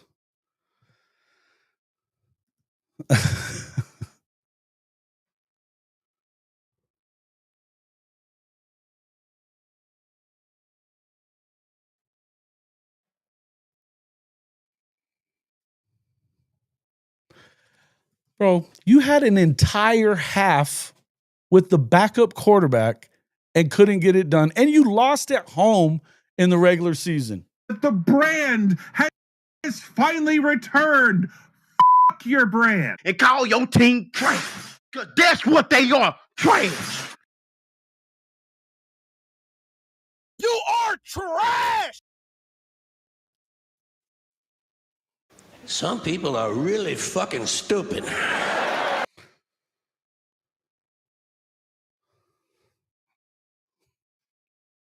Fun fact. Oh, Lord have mercy.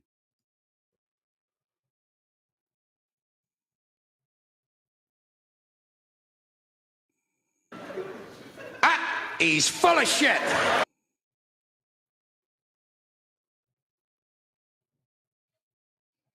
What else you got? Go home, Drew. You're getting shot at, buddy. You're getting shot at. Run, run.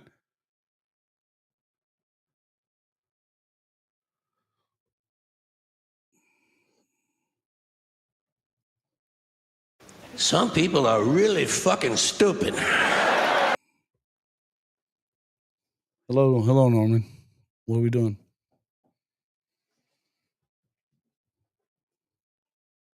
Donations. Quit. Oh, man. Come on, Drew. You got to stop with that shit. You guys ain't worth a damn. And the point is that he just struggles. He just struggles whenever you're playing a team that has similar or more talent. Don't be kissing my neck, dude. Back up. Back up. Both schedules are tougher than Notre Dame's schedule. Norman, look at this paw. Y'all see that shit? Get down. Get down. Ugh. Damn.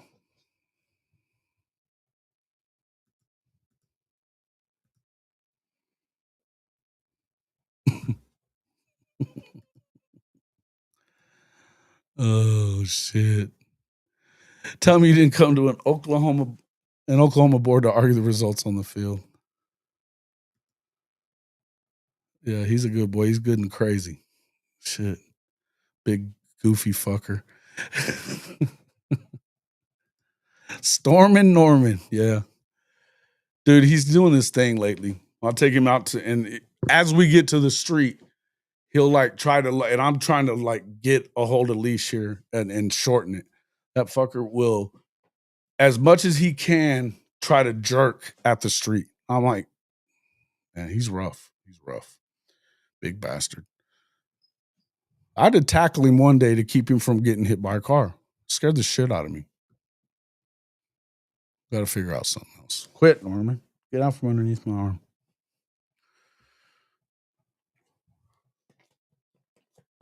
Big dopey dog.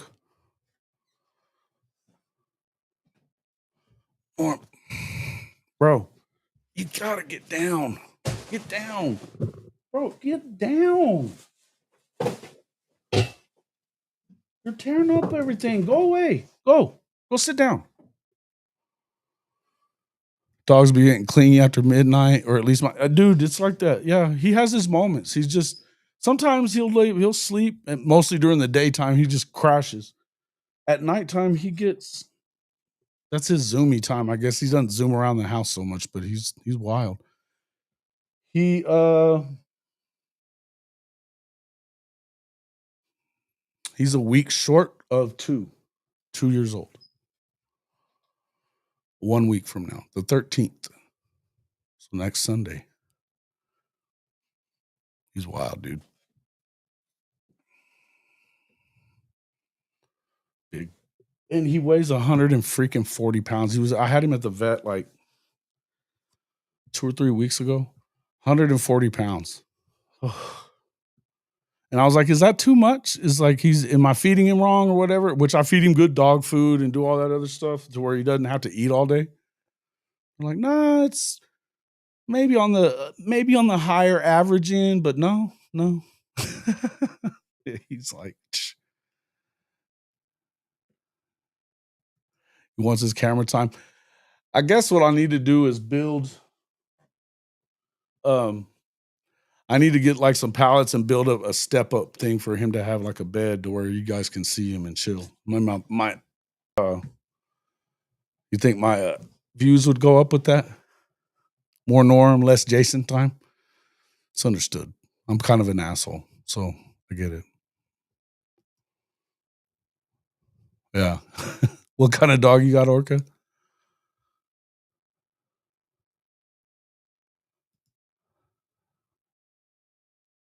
I don't give a shit what y'all think. Y'all are full of shit anyways. On most things, Drew. Just on most things, college football, reality. You're not high on it, right? Just not high on reality. Thinking that you're still, that with all the new faces on the football team that you guys should be expected to win the Natty and all that other bullshit this year, it's silly shit. And you are deathly afraid of Georgia. Don't lie. My healer does the same shit, wants to be freaking on top of me. If there's thunder, forget about it. Yeah, I had my daughter ended up basically stealing her from me. Her name is Oki. She's a Catahoula Blue Healer mix. She's awesome. But she's kind of a lappish dog, but she's little. And I mean, it's one thing to have her as a lap dog. 140 pounds, little different. Well, we know you're afraid of Oklahoma. Duh. What else is new? All right. Listen, since we're talking about other programs and the SEC and all that other stuff, let's talk about this. Let me just preface part of this. I'm a big fan of the college football mafia, Big 12 mafia, Nathan Bomber Brown, those guys. You guys know that. But lately, Immaculate and the Wild Ute, they're saying some stupid shit. I'm just going to say it. They're saying some dumb shit. Immaculate came in this show saying some dumb shit one night. Which, whatever. I don't even care about that part. But right now, I love this one. The Big Ten is in much better shape to win and be all this and all that. They are the best conference in college football because of, let me see it again here. The clearinghouse, the NCAA clearinghouse, eliminating egregious pay-for-play deals, fair market NIL deals is what he's expecting moving forward. Not seeing this. Robbie, trying to message on the podcast and it's not showing up when you say something? Really? Have you guys seen anything from Robbie in here? That's pretty crazy. Anyway. We don't care about you being an asshole. Norm's just better looking. Fair enough. I get it. Whatever, bro. A corgi mix and she struts around like George Jefferson shaking that ass. That's badass. Corrections. Thank you for the super chat. Treats for the good boy. Thank you, sir. Appreciate it. Corgi shaking that ass. Yeah. And the other thing with Norm, if he sees anybody outside, doesn't matter who it is, he wants to go jump on them as well. And it's getting increasingly hard to hold him back from doing such things. Brutal. And look, I've never needed like help training a dog ever. This one, I'm not sure exactly how to go about it even. But anyway, going back to the Wild Ute. I like the Wild Ute. He's cool. And I love the show. I think that everything they do is, I don't necessarily agree with everything that they talk about with their biggest thing is realignment, all that kind of stuff. They do a lot of that stuff.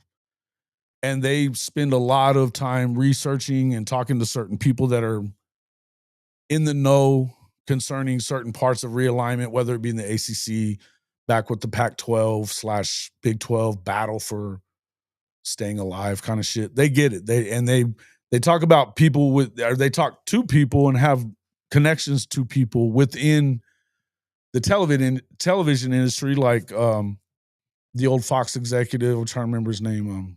I'm just shit. Anyway, the former Fox president, he's been on the show a bunch of times. They talk to it. They talk about it from good angles and from smart people, right? Very data-based versus, BYU football, good call. Lots of database stuff.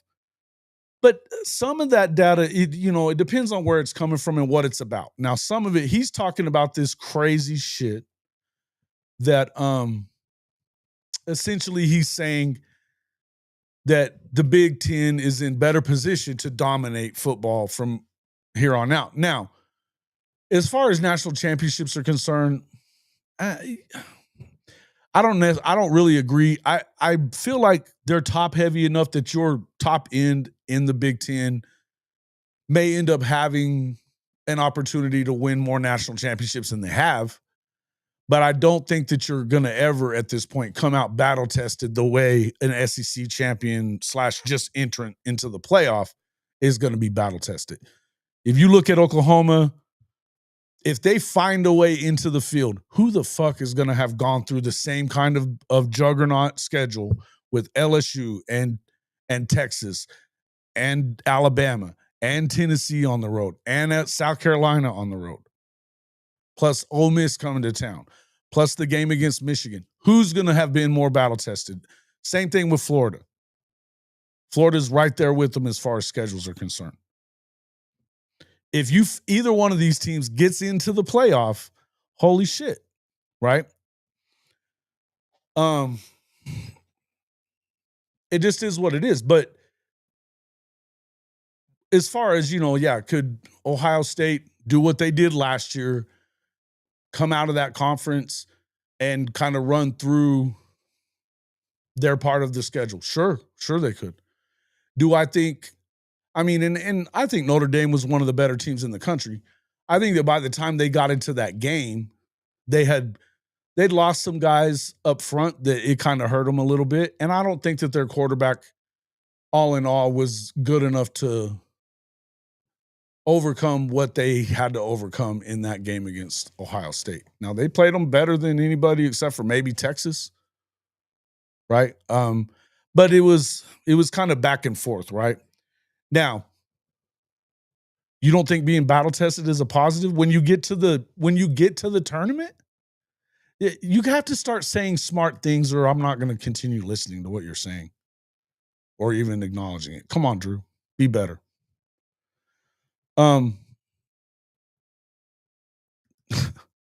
This silly shit. Better to be balanced like Big 12 and SEC, or top heavy like Big 10 and the ACC should be, is the real question. We're going to see.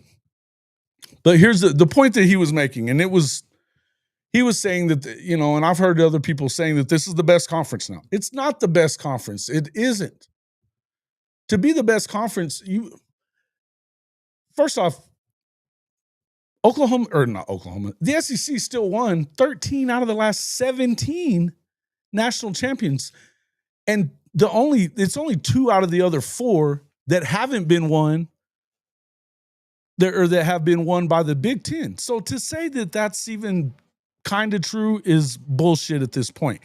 The second part being is that what he's saying, though, is that they have so much more money in these blue blood universities, not blue blood programs, blue blood universities that scatter the Big Ten.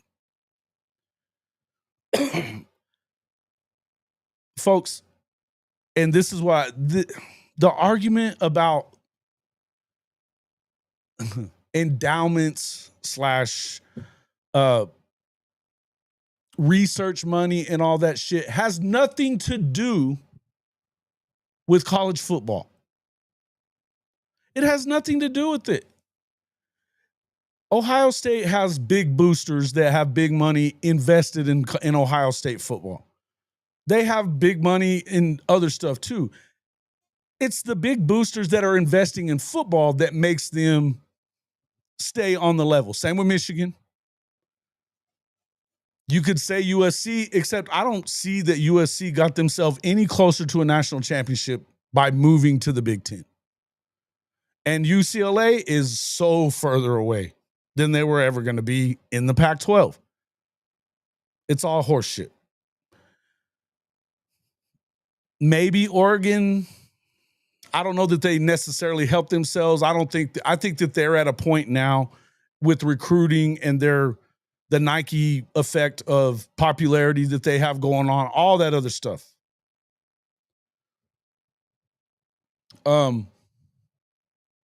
I think that they're probably in the same situation. I think that they probably need to be.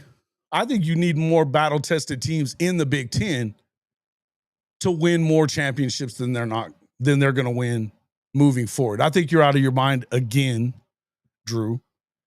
Again, you're out of your mind. So I'm not even gonna. You don't want the easiest schedule possible, Matt Rule. You don't.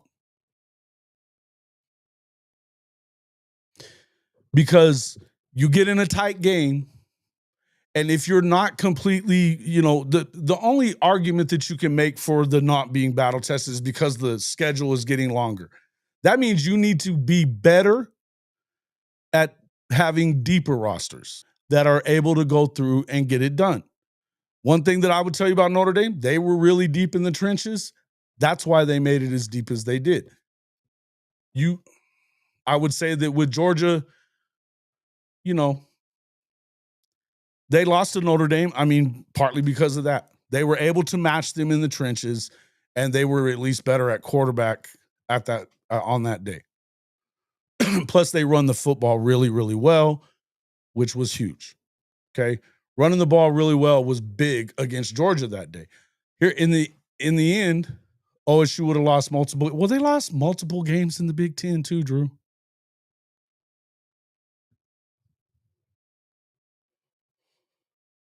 At my alma mater, the English department alone gave us 4 extra wins each year. That's the kind of shit I'm talking about. These arguments that were so far out of left field when we were talking about realignment and the Pac-12 versus the Big 12, who was going to survive? It was the dumbest shit. That Tony Altimore idiocy of talking about how much research dollars you have versus the money that you generate from from people that are putting research money in it, the grants and all that. It has nothing to fucking do with college sports.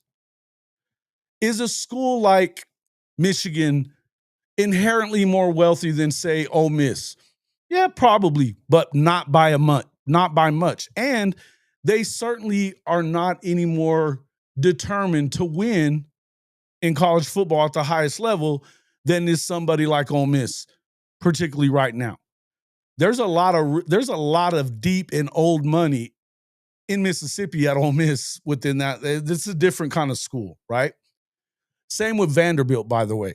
Vanderbilt is not a big-time program by any stretch of the imagination. I don't care what they did last year or where they're headed with their situation at quarterback and all that. Don't get me wrong. I know they're making a move.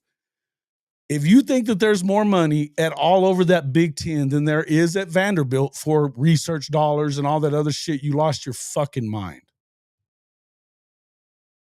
Period. They're grandfathered into the SEC. That is what it is. But I'm just telling you, if that stuff mattered, then Vanderbilt would be a national power.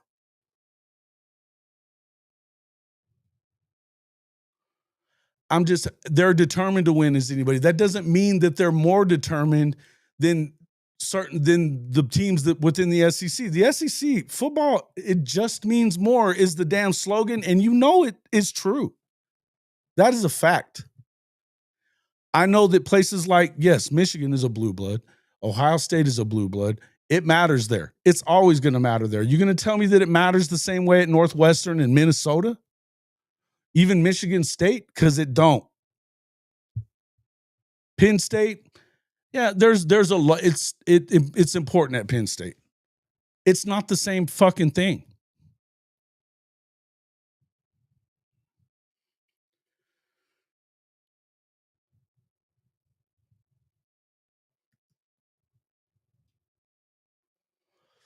I'd give the example, Carnegie Mellon University versus Pitt. I think Carnegie Mellon's got more money to spend, but they don't spend it on sports and they spend it on academics. Yes.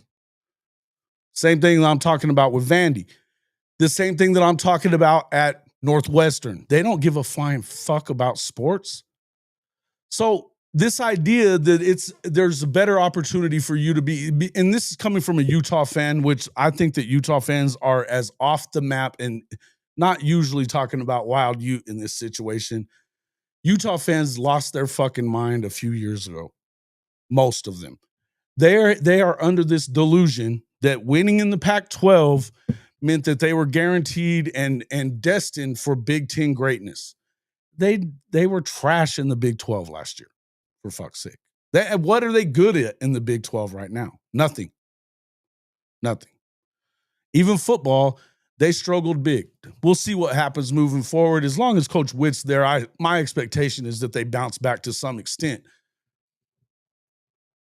But if they go to the Big Ten, which again, this is a non-thinking issue, they wouldn't be shit there either. Their relevance is just not. It's just not there. But that's where I get sick of even having the conversation about, I thought we were over it to where we're talking about research dollars versus the amount of money. And they were, when the Big 12 and Pac-12 were fighting, it was all that flyover school horse shit. And, the culture doesn't fit to be in the same conference. Why does it not fit? What are we talking about? You don't go to college at that school. It's not the same fucking thing. You play games against them. The culture fit it's a stupid, stupid thing. And to me, the culture fit especially for a program like Utah, was that they were anti-Pac-12 in that time, because most of the Pac-12 are Stanford and Cal, and even to some extent SC and UCLA, that while they play in historic venues, nobody fucking goes and watches them. They don't. Utah, they fill the stadium up. BYU, they fill the stadium up. They wouldn't have BYU in the Pac. That's all because of bigotry and all that other horse shit when it comes to religion. Which is, all that research dollars and all that other kind of bullshit really was a smokescreen for, we don't like Christians / Mormons / whatever.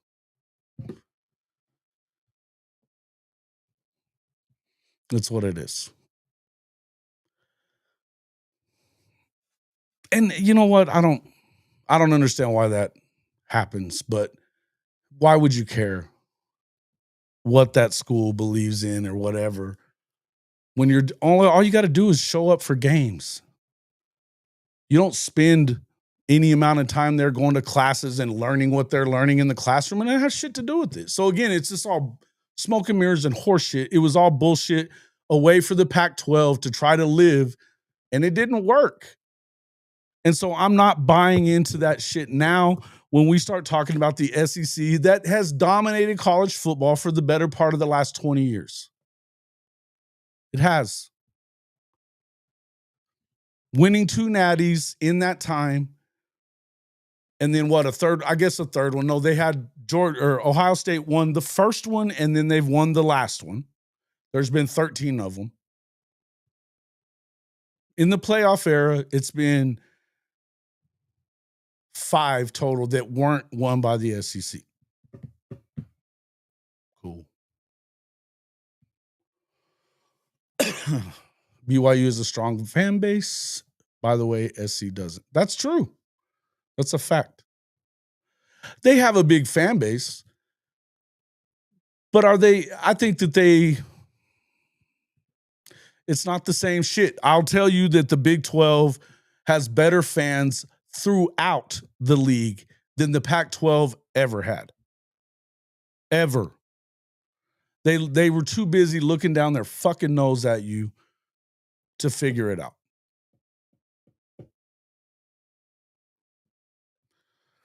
BYU's not an official blue blood, but they kind of act like one.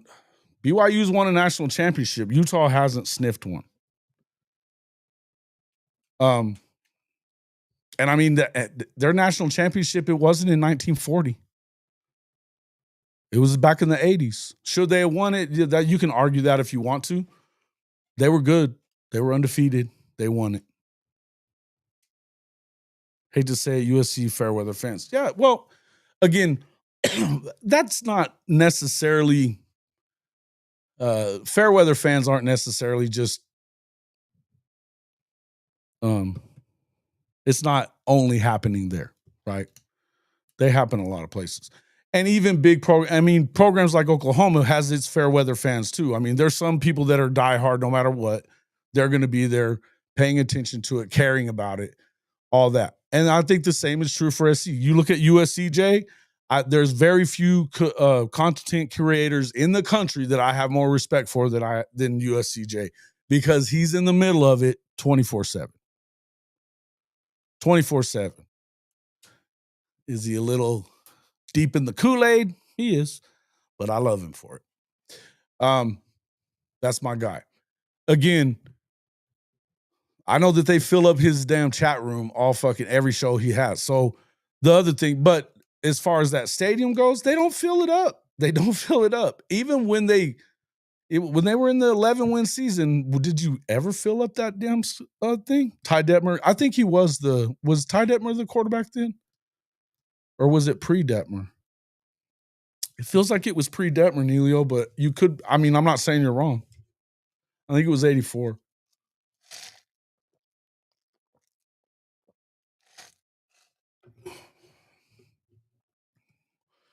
Yeah. They look down on OU in Texas. Why is it irrelevant now? He does. He does. Lost in the sauce. They're moving and grooving. They're moving and grooving, baby. He's fun, man. He's fun. And you know what, man? He's as good a guy as there is. You're not going to find good people like him very often.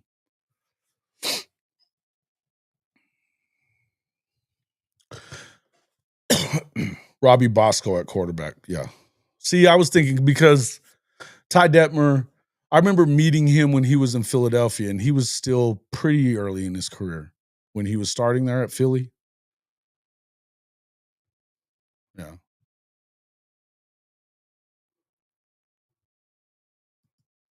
That one end of the stadium ruins USC's atmosphere. What, you mean that it's just empty? It's cavernous, man. If you've ever been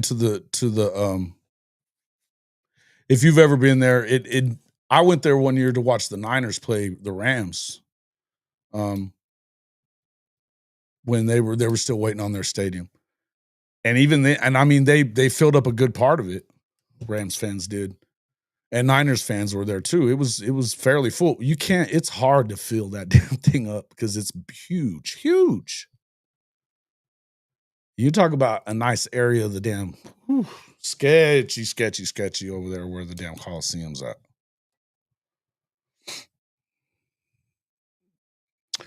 This is true. This is true.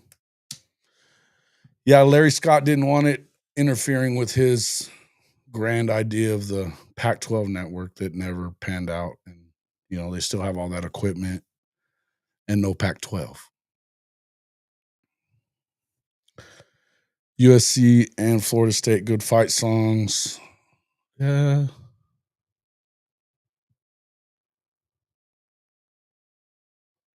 Flipping about the Longhorn. Yeah, come on, man. At some point, you should acknowledge what that did to the Big 12. It killed the Big 12. And they didn't have to do that. And don't get me wrong, the Longhorn network is pretty trash. It was. It never evolved into like a really great network or anything like that. And by the end, it was definitely trash. But when that proved that you had the full-on backing of ESPN, and you were getting an extra $20 million per season for it. That's not a fair way to do business in a conference. It never has been. And now, mind you, it didn't help. You didn't make your own channel. ESPN made your own channel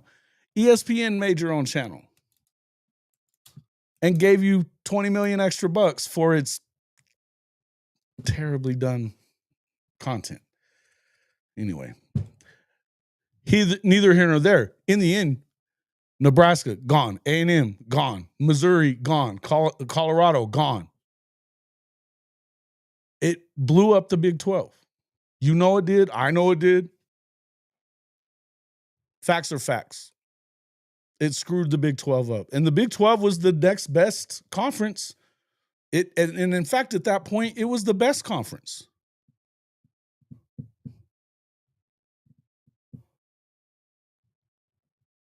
Yeah. Yeah, I know. Some people are really fucking stupid. It is what it is. Yeah. Well, it was, I mean, I think this is a fair way to look at it. You can look at it however you want to as a Longhorn fan, and I understand that you're never going to take the side of anybody but Texas. I understand that. But it wasn't the scapegoat for blowing up the Big 12. It blew the fucking Big 12 up. If it weren't for the extra money and knowing that you were getting extra favors from not even just ESPN, but think about it. The commissioner allowed that shit to happen.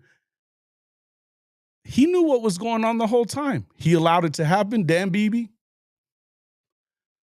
So that just let you know that the Big 12 was not concerned about fairness amongst its conference partners. It only cared about taking care of Texas. So the Aggies would not, you know what? Here's the deal. They wouldn't have allowed them to leave. The legislator wouldn't have allowed them to leave had it not been for the Longhorn Network. That's a fact too. Here's the thing. I covered the conference during all that time. I was in the middle of what was going on and, not reporting on all of it for my paper and the papers that I worked for. But not only that, but knowing the people that knew the little inside the back room talks and all that other shit. There were people that would have kept Aggie in Big 12 had it not been for the fact that BB and the powers that be at Texas were able to make that shit go down. Allow that to go down. And the fact that you knew right then and well, everybody in the conference knew right then that they had no chance when it came to something between them and Texas. No chance. You were always going to err on the side of UT. And some people said, fuck that, we're out. Nebraska. If Nebraska stayed, would they be playing for championships? They could be, because their pipeline into that state is what allowed them to bring the kind of recruits that you had to be able to grab. You're not going to win in the Midwest against Ohio State and Michigan for recruits like that. You're not going to win all those battles. There's enough kids in the state of Texas that you're going to get enough of them.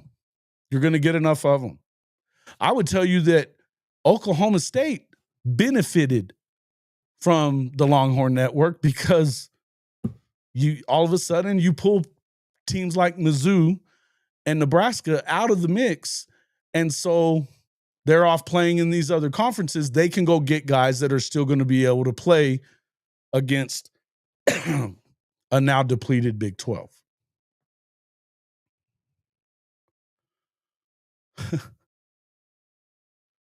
It's not about a channel, you dipshit. It's about the extra revenue that they were allowed to get when you're supposed to have an equal sharing revenue conference partners.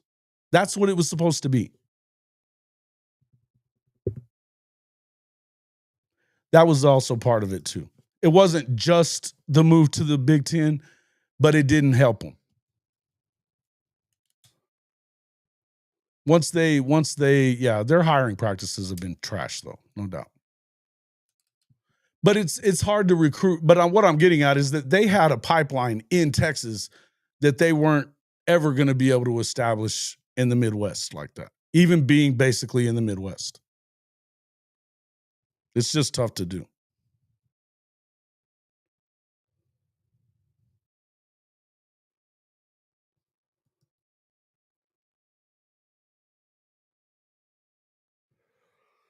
Did regional Fox Sports die too? It's kind of crazy to think about today with social media and every Longhorn Network.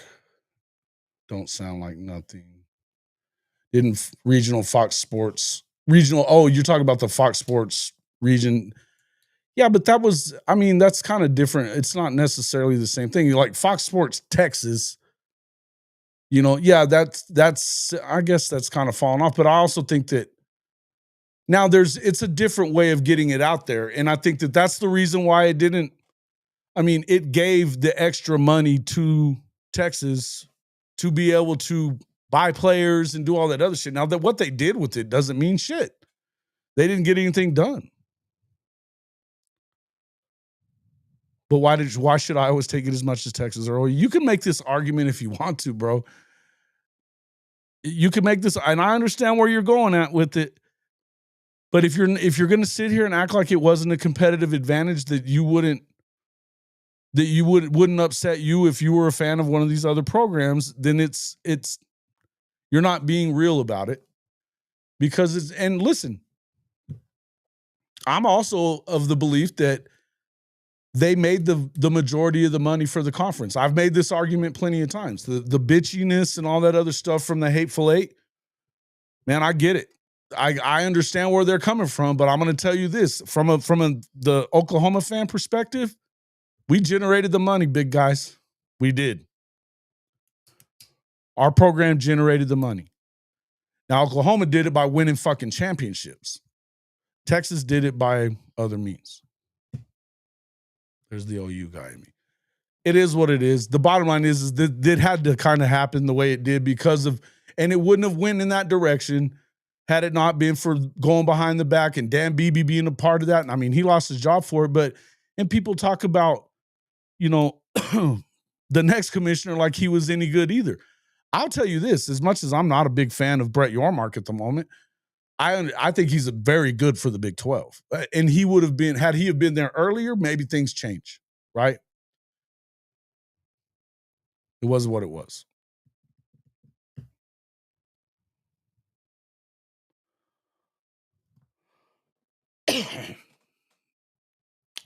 The narrative was that the Longhorn Network would help. What do you think the money is? I mean, yes, recruiting, duh. It gives you extra resources in recruiting. And let's not act like Texas hasn't been paying players forever. We know they have. So is Oklahoma and everybody else. They could pay more.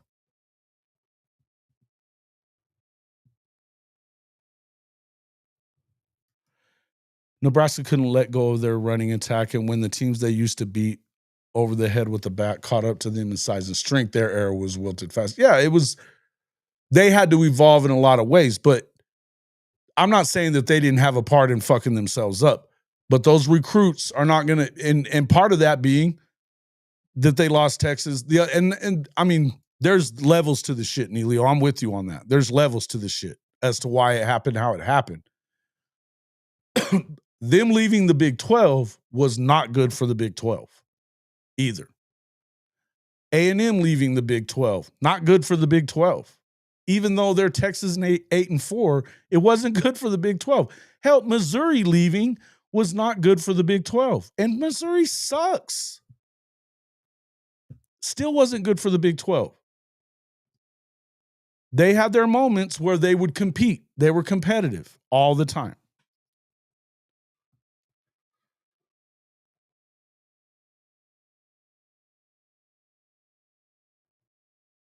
It wasn't BS in hindsight.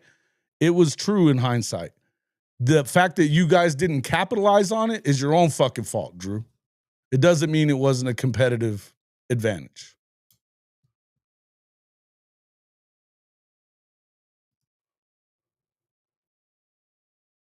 Correct. The Big 12's fault. Well, the Big 12, okay, post all that shit going down. Now, where you messed up there was, and here's the deal. Oklahoma had an opportunity. I mean, they gave them the opportunity to bring in BYU and Cincy. They all those teams that they brought in, Houston included, they were vetted long before all of that shit and ready to rock and roll. And when the second round of defections happened, they didn't go back to 12 teams. And on top of that, they fucking decided we're not going to have a conference championship game like everyone else. So, yeah, that wasn't going to hurt the Big 12. Bob Bowlesby was a shit show. Sleep at the wheel. Sleep at the wheel. Everybody talked so good about him because he took on ESPN. After the fact, he didn't do shit while it mattered. While he had a chance to save the damn thing, he didn't do a damn thing. If it wasn't for Brett Yormark being as forward-thinking as he is, and the fact that they had a complete numbskull take over in the Pac-12, the Big 12 would be dead right now. And it took every fucking stupid thing that they did out in the Pac-12 in order for the Big 12 to stay alive, plus having Yormark. He had to do everything right that he did, and they had to fuck it up in every way that they did in the Pac-12 in order to lose that deal. And that's what happened. It's one of the greatest upsets in the history of college athletics. Probably the greatest upset in the history of college athletics. Their complete hubris and full of themselves fucking attitude. Plus, they had a guy that's just thinking outside the box that still never should have happened. The Big 12 should not be alive today. It shouldn't. It should not. The fact that it is, whatever. I mean, you can say whatever you want about how it all went down. I'm telling you now, it was an upset of epic proportions that the Pac-12 did not kill the Big 12 off. And all they had to do was they could have just they could have plucked Okie Light, K-State, or Okie Light, Kansas, Tech. They could have plucked whoever they wanted to early on, and it's over. It's over. The one thing that Bowlesby did was go ahead and make sure that, they started working to secure the other four. But he should have done that shit years beforehand. And he might have kept Texas and OU in the fold at that point. Then whenever he allowed Fox to go against the wishes of Oklahoma and Texas, where they wanted to play more primetime games, and they were all about promoting their big noon and all that other bullshit. That started happening. All this stuff was going on, and they weren't allowing Oklahoma and Texas to have any power in the matter or say in the matter, whereas ESPN would. Then, they approached the SEC and wanted to go.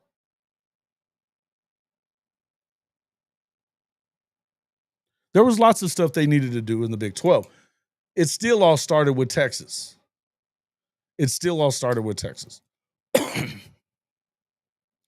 But the Big 12 could have fallen much sooner. You wanted Memphis and Louisville. Memphis, 6 in one hand, half a dozen in the other. Memphis is not near as big of a program, or the ability to be as big of a program as Houston is. Would you say over Cincinnati? Maybe, but maybe not. Cincinnati's been a big-time school in different sports. UCF has the biggest alumni base in the country. I think that was a huge move on their part to get them, and to get into Florida for that matter.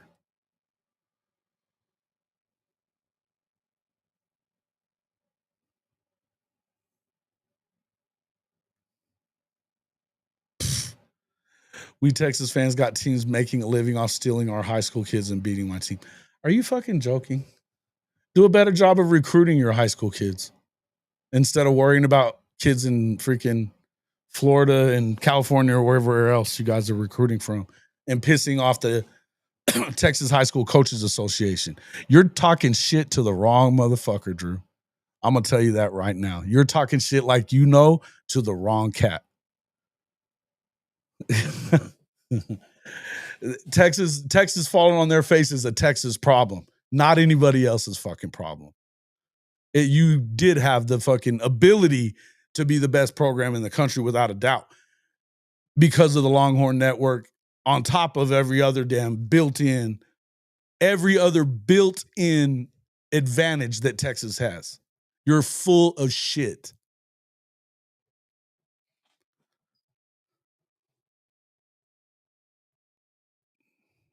Everybody's nice to OU fans. Are you fucking insane?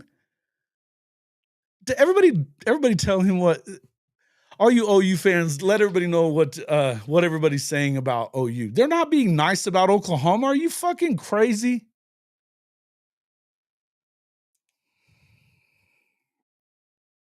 Lost your fucking mind.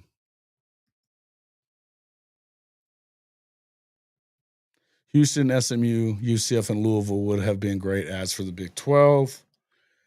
I don't know about Houston was a big ad. And, well, why did Houston not become Big 12? Why were they not in the Big 12 from the start? Texas. They didn't want to have to deal with Houston. That's it. No, you had other built-in advantages, and that made a bigger advantage, more money, more revenue, more ability to make. You're going to tell me that you don't have the best facilities in the country, Drew? Because you do.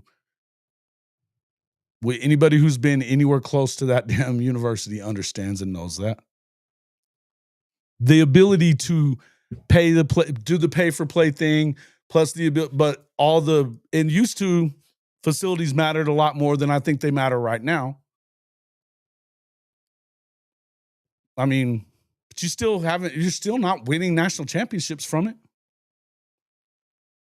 The bottom line is the Longhorn Network was the precursor to the entire explosion of the Big 12, fucking it all up. It started the whole thing. The Big 12 didn't help themselves along after that. The start of it was the Longhorn Network. And you can say that that's not true all you want to. It's fucking true. Everybody is nice to us. Yeah, you're the new Nebraska. Yeah, correct. There you go, Christopher Shannon. Way to redeem yourself tonight.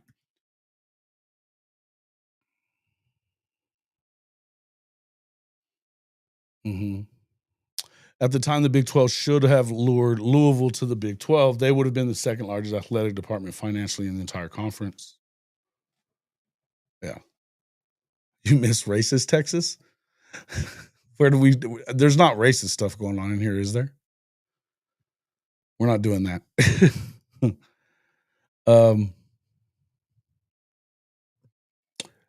Texas and Oklahoma cockblock Houston and SMU. I think SMU kind of fucked themselves out of that area. I mean, the whole, the Pony Express days, they screwed themselves there. But I think that they definitely didn't want Houston involved. And that was mostly Texas. Hell, Texas didn't want it. I found it surprising that they actually made them play them in that last year. I thought that UT was going to be like, fuck you, we ain't doing it. Not only play them, but play them in Houston at that.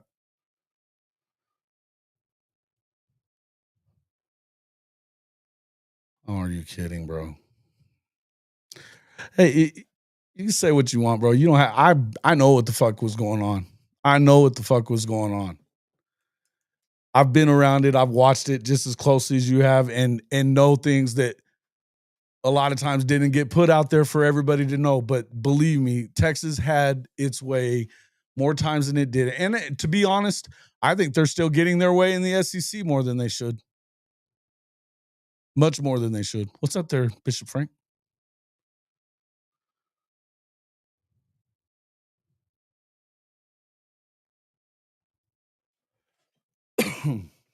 But yeah, Houston kind of got fucked out of that deal more than anybody else did. I think again, SMU, they thumbed their nose at certainly at Oklahoma and Texas, but at the NCAA at large, well before.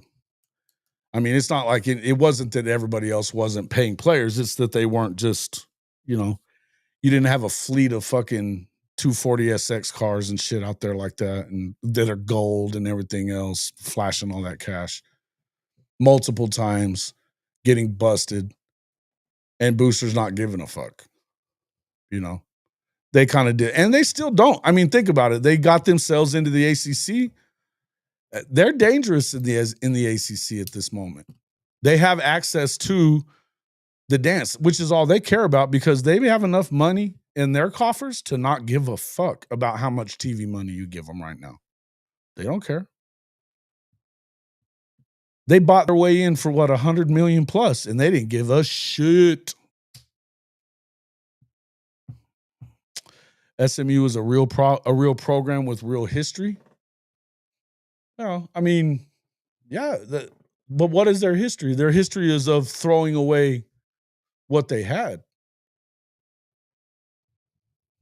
But you're going to tell me that Houston doesn't have any kind of ability to be a threat? I mean, don't get me wrong. I'm not saying that Oklahoma didn't have its part in the Houston SMU stuff. It did.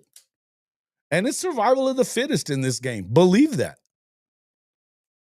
It is definitely survival of the fittest. And you damn sure better be trying to get rid of somebody like a SMU who, look at what they did in a short time during the Pony Express years. They were getting all the big dogs. When you're able to get a guy like Eric Dickerson, and he's, he was definitely the best guy they got, but they were loaded with fucking talent at every position because they had all the money and they didn't care about how they went about it. Of course they are. Of course. The truth is, though, here's the one thing about Texas recruiting. It's not the SMUs of the world right now. It's the fact that the SECs are now in Texas. The SEC can now recruit in Texas. You know why? Because now you have 3 programs that basically are in Texas. I mean, again, North Dallas is Oklahoma South.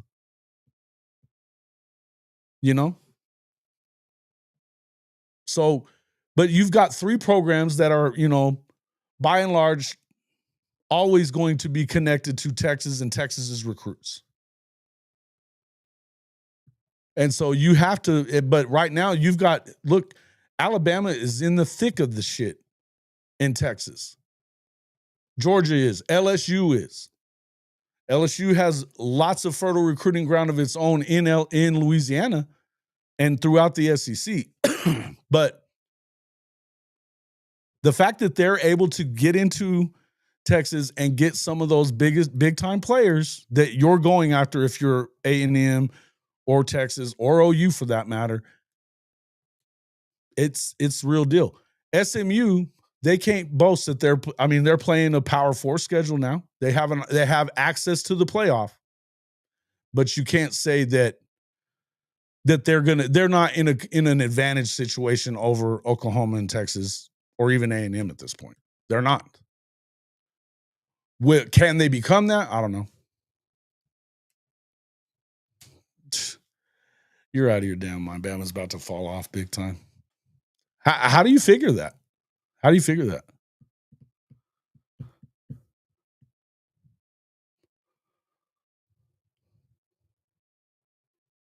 How do you figure that? LSU's the real robber in Texas. For South Texas, they're getting South Texas's better players more than. I mean, they're definitely in the mix of it, no doubt. But listen, Alabama just went and got Keelan Russell out of Dallas.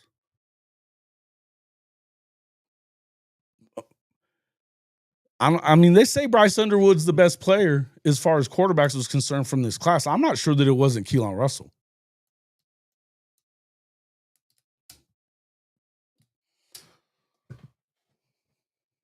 Who's their quarterback? It could be Keelan Russell.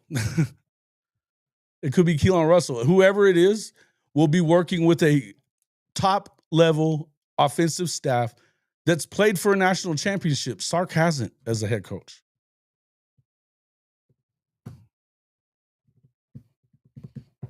Bama coach got hired because of Pinks. That's the dumb shit. Why do you say stupid shit, dude? At least be good at this. At least be good at this.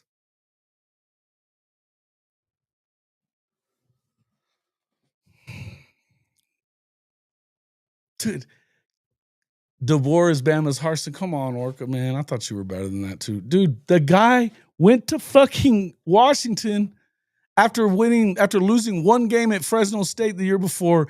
He loses 3 games in 2 years, one of which was the national championship game. Went undefeated. Went 2-0 against Sark.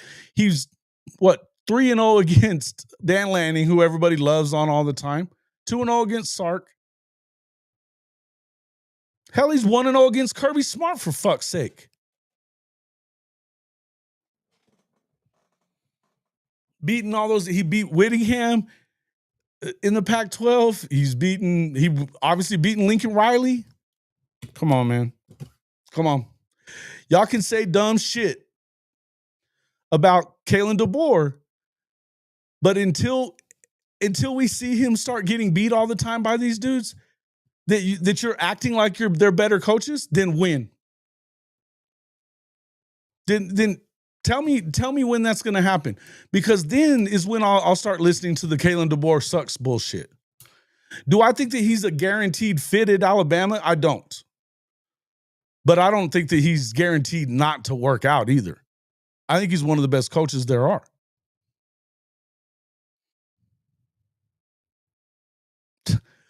Watch it. Did you know who Michael Penix was before he brought him to Washington? Did you know who Michael Penix was before he brought him to Washington? No, you didn't.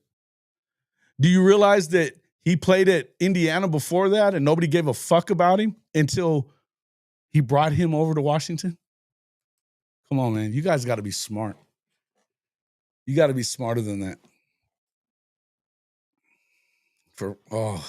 Yeah. Anyway, in the end, let's just say this. We're not going to get a whole lot too further much on this information, on this conversation that we're having right now.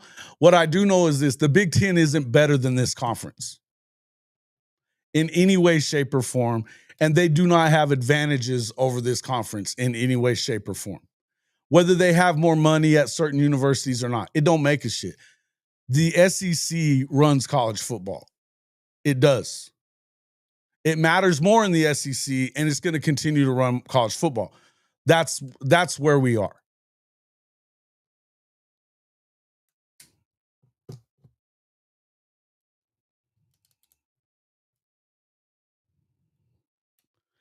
Yeah, listen, I'm not telling you that it's a guaranteed perfect fit at Alabama for him. I'm telling you he's not a bad coach.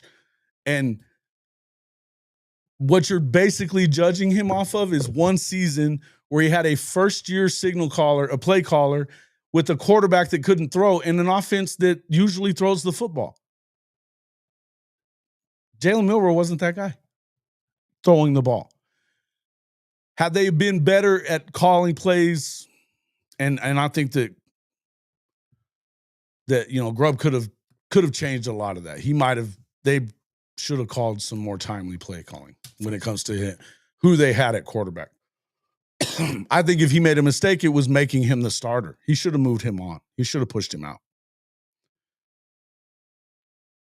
But the Big Ten is not the best conference. Not the best conference. Won't be the best conference. You could win another national championship this year and you still won't be the best conference. Though I don't see that really happening. I think their best team coming into the year is probably Penn State, and I don't think that is good news if you're the Big Ten. I don't think that's good news. Oregon would be right there, and I think Ohio State's still right there. But I don't know. I think Ohio State may have lost just enough, at least offensively, and the other part of it being, I think that the biggest thing that they lost was Chip Kelly. I think it was Chip Kelly. Not to mention their defense, their defensive coordinator. I don't think that I would have a problem playing for Kalen DeBoer. I wouldn't. I would not. What I would have a problem, what I think the difference is he connecting to the kids in the South? I don't know. I think that they're still recruiting really well.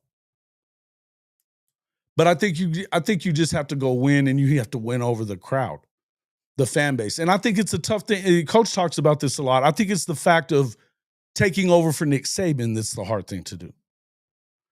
And you, Drew, if you really like Sark, which, whatever, I hope Sark stays forever. But if you really like Sark, you should be rooting for Kalen DeBoer to do well. I think Sark wanted nothing to do with replacing Nick Saban. I think he would take a second look at replacing Kalen DeBoer, who failed after Nick Saban.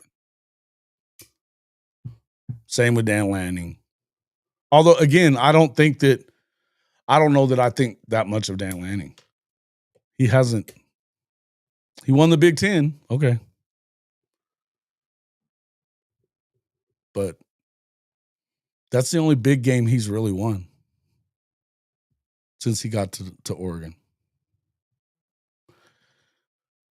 Yeah, but it mattered. What the point I'm making is it mattered. Him being there and what they were as a play calling unit in the playoff, it changed everything. His play calling was integral to what they were doing.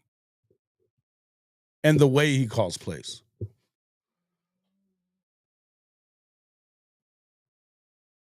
He's an offensive coach that hit the quarterback.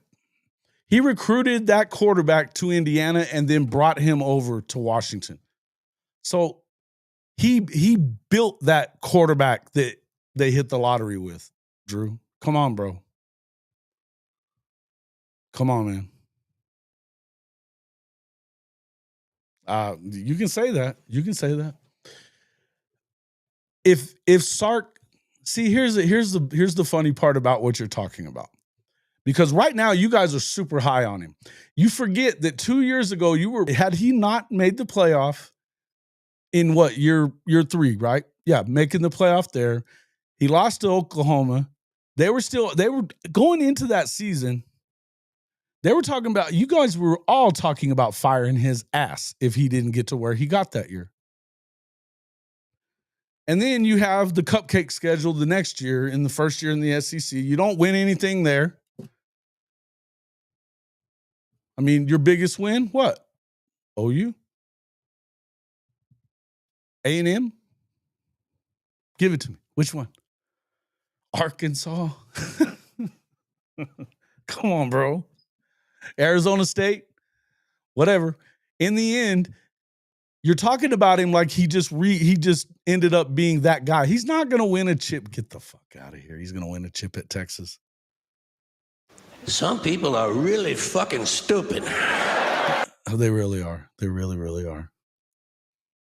You should prepare yourself for what very well could happen if they, and I'm going to say this one more time for you to hear this from me right now.